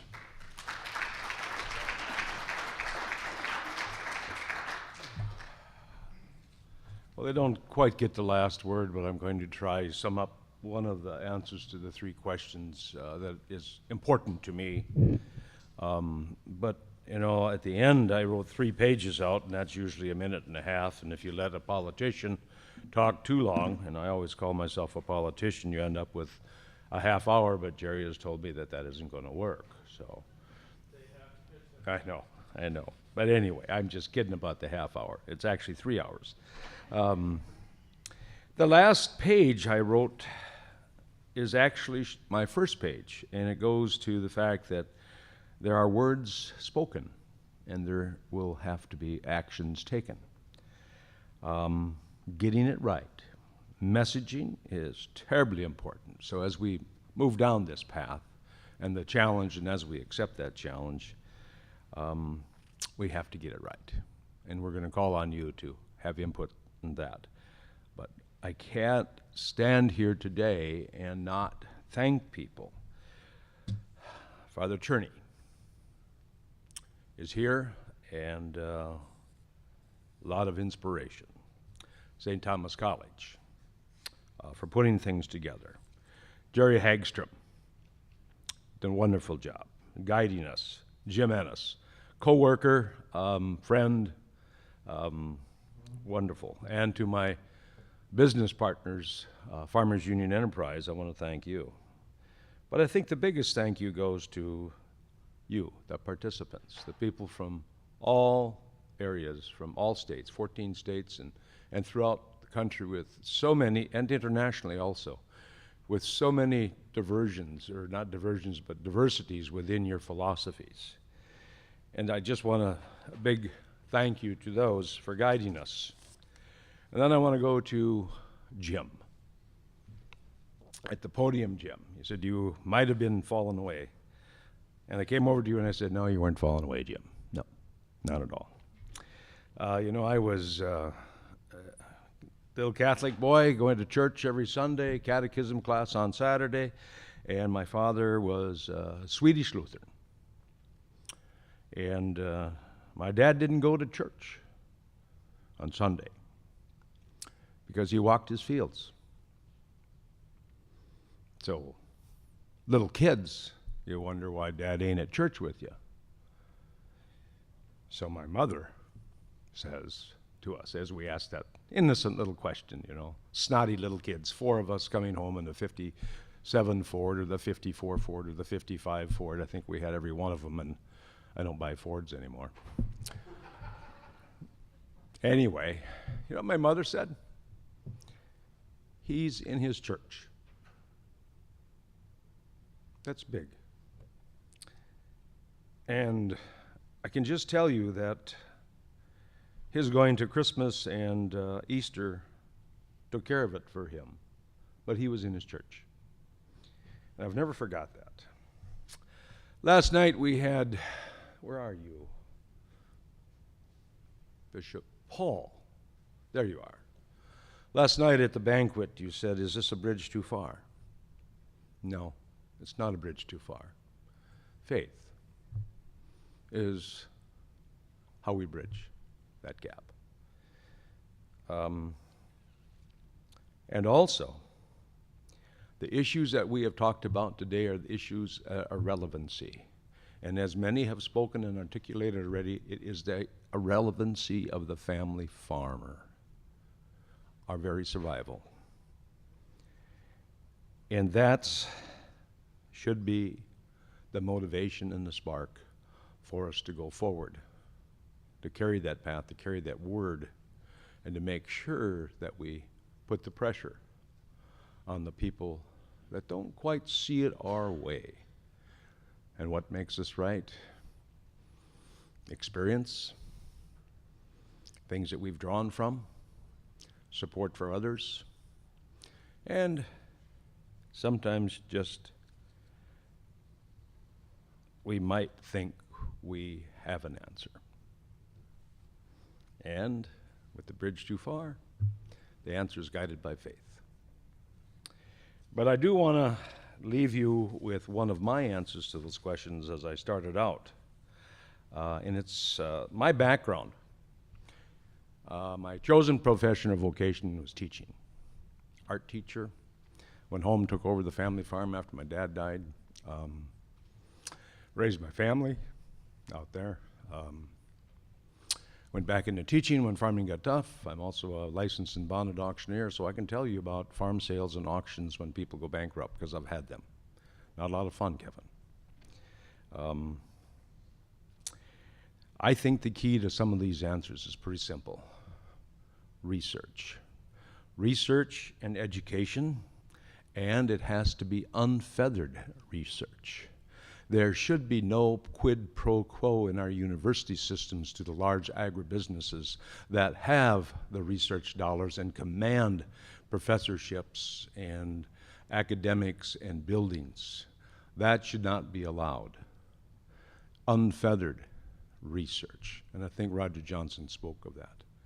And because of my experience as a former legislator of 12 years, you can see some of these trends when you sit in a higher education committee and you see how building and bonding dollars get spent and who gets them and who testifies for them. We need to have the research balanced between the small and the large. And we have to have the research in the public domain, not in the private domain. The research must be owned by the people that paid for it, and that in land-grant colleges is the taxpayers of every state. That is a must. So to make people understand that that research benefits the value of all public good. And, as I said before, and it was from Dave Velde who gave me a little idea, it's a shared value. It's a value that transcends all things. It's food, it's security, it's national security, it's international security, and it's peace within the world. Because if you have hunger, there is nothing else but hunger. And we have to change that. And it's a pretty big challenge.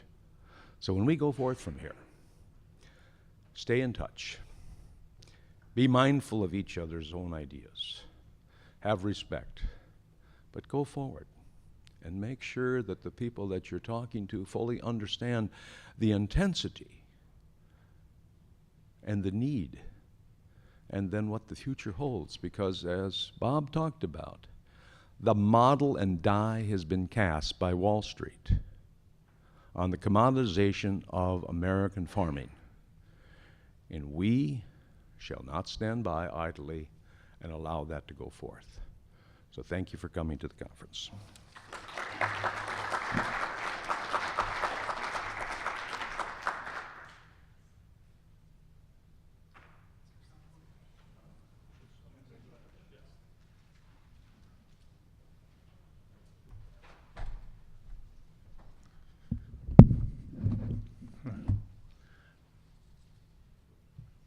Well, I'm Bishop John Anderson. I serve in the Southwestern Minnesota Synod for the Evangelical Lutheran Church in America.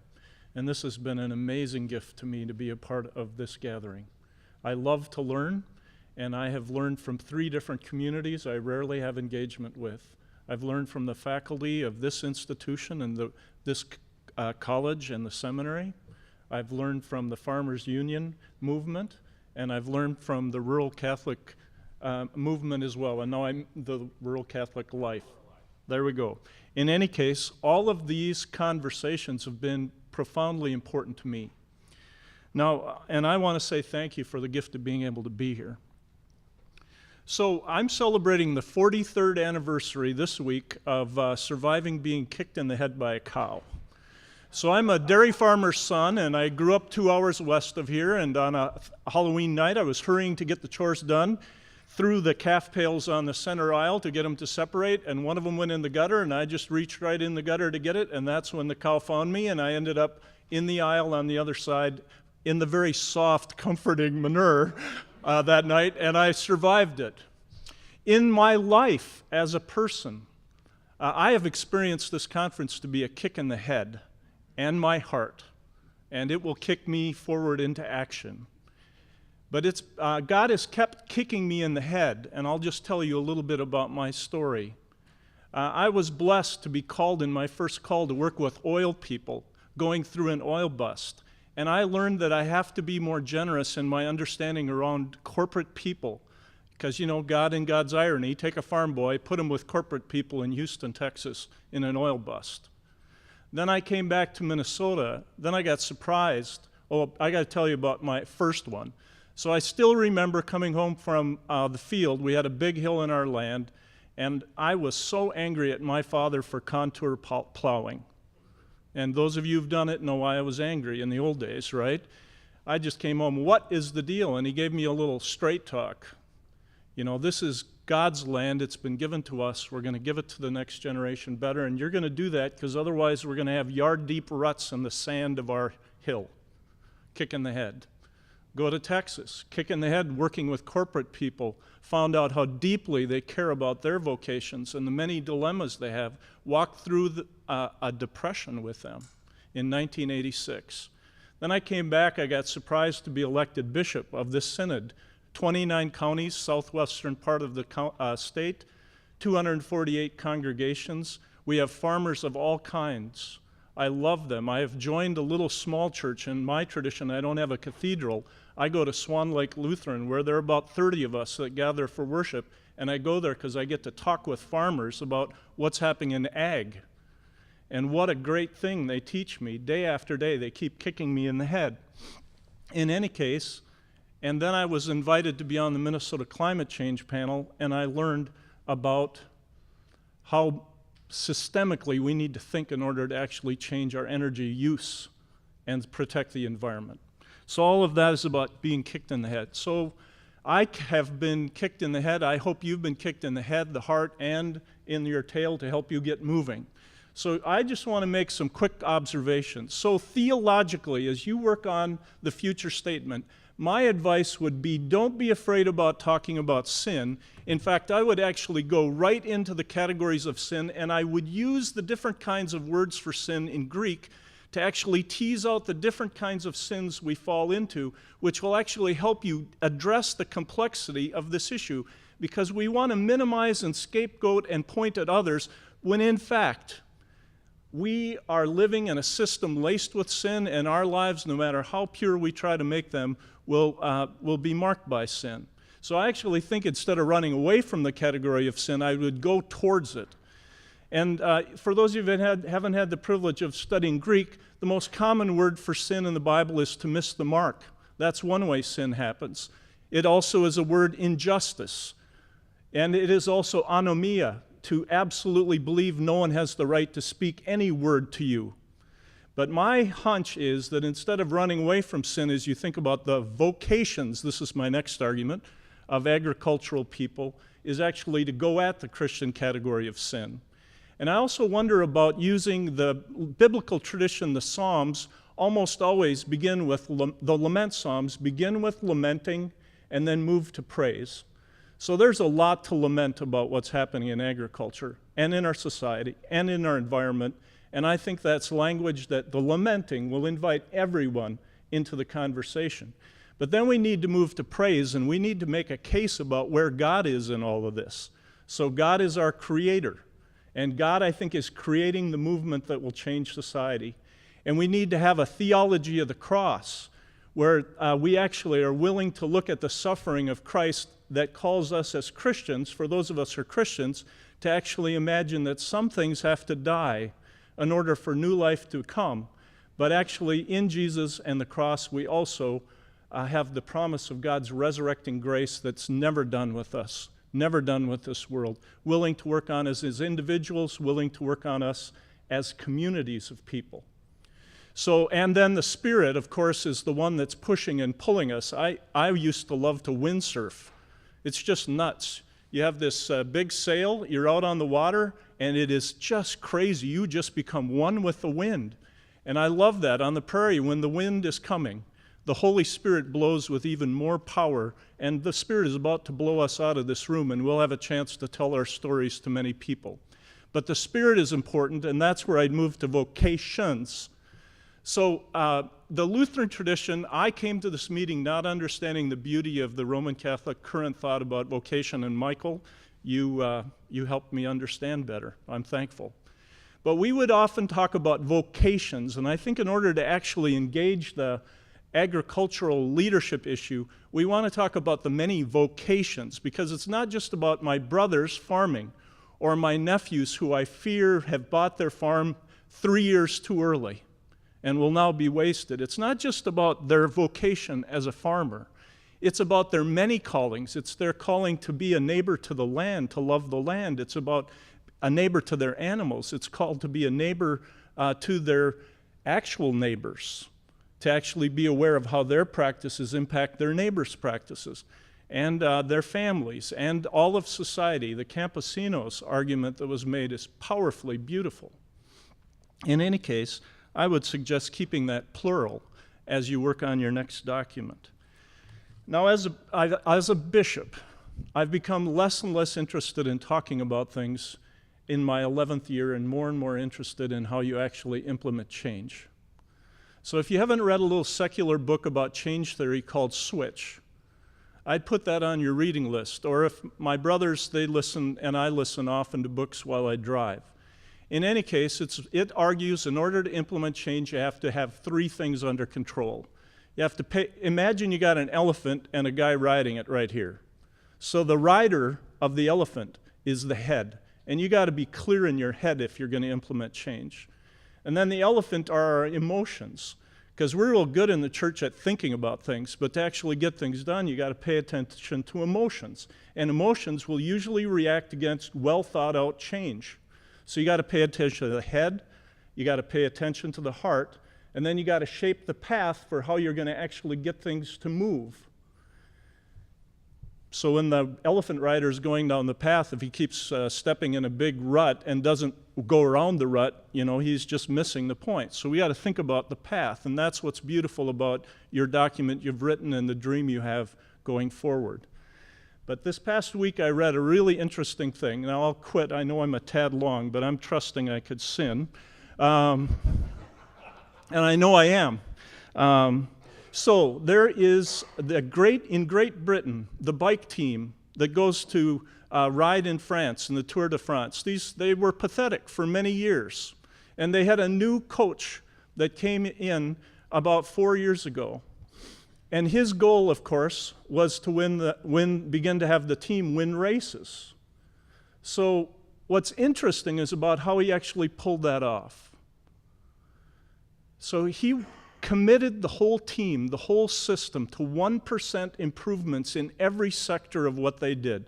1% better wheels, 1% better weight, 1% here, there, even to the 1% better pillows they're sleeping on, the food they're eating. And by using a strategy of incremental engagement, the team has won the Tour de France twice in the last few years, I understand. I'm not a big bike person, but this is really interesting to me because in the church and in society, we want to throw the long bomb, but I'm an old football player, and you know what? That doesn't work very often. So my hunch is we have to engage in incremental change in order to get to our goal, and may God guide us and bless us. Thank you for the privilege.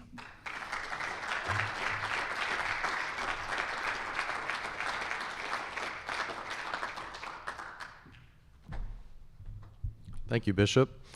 I would agree one of the biggest kicks in the head is being called to be a bishop. That was a shocking moment.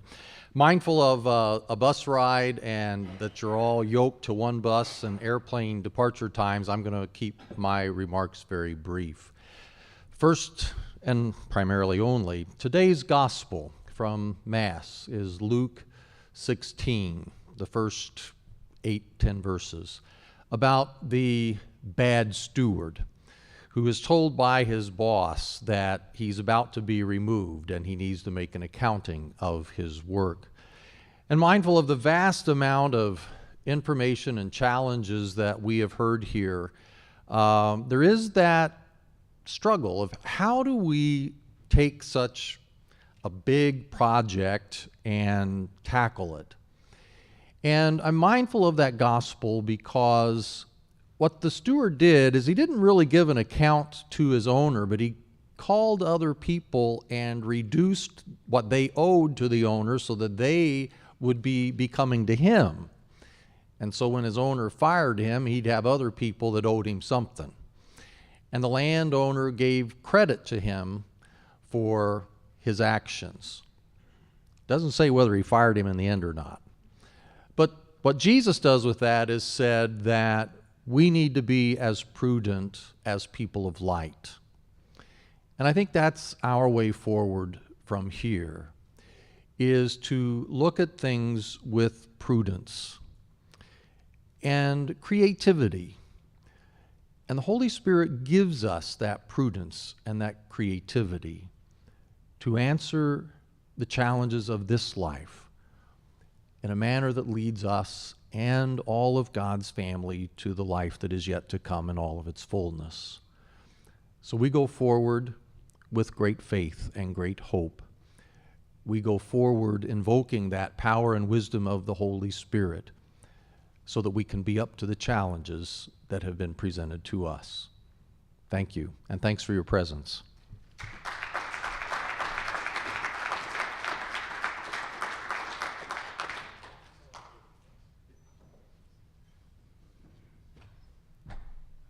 We are done. I wasn't planning to come back up here, but I want to urge you, if you're taking the bus, go to the bus immediately. We'll pick us up where we were dropped off, because it's supposed to leave at 11:45. I trust it won't be quite then, but you don't want to be left behind. Thank you very much. I've enjoyed meeting all of you.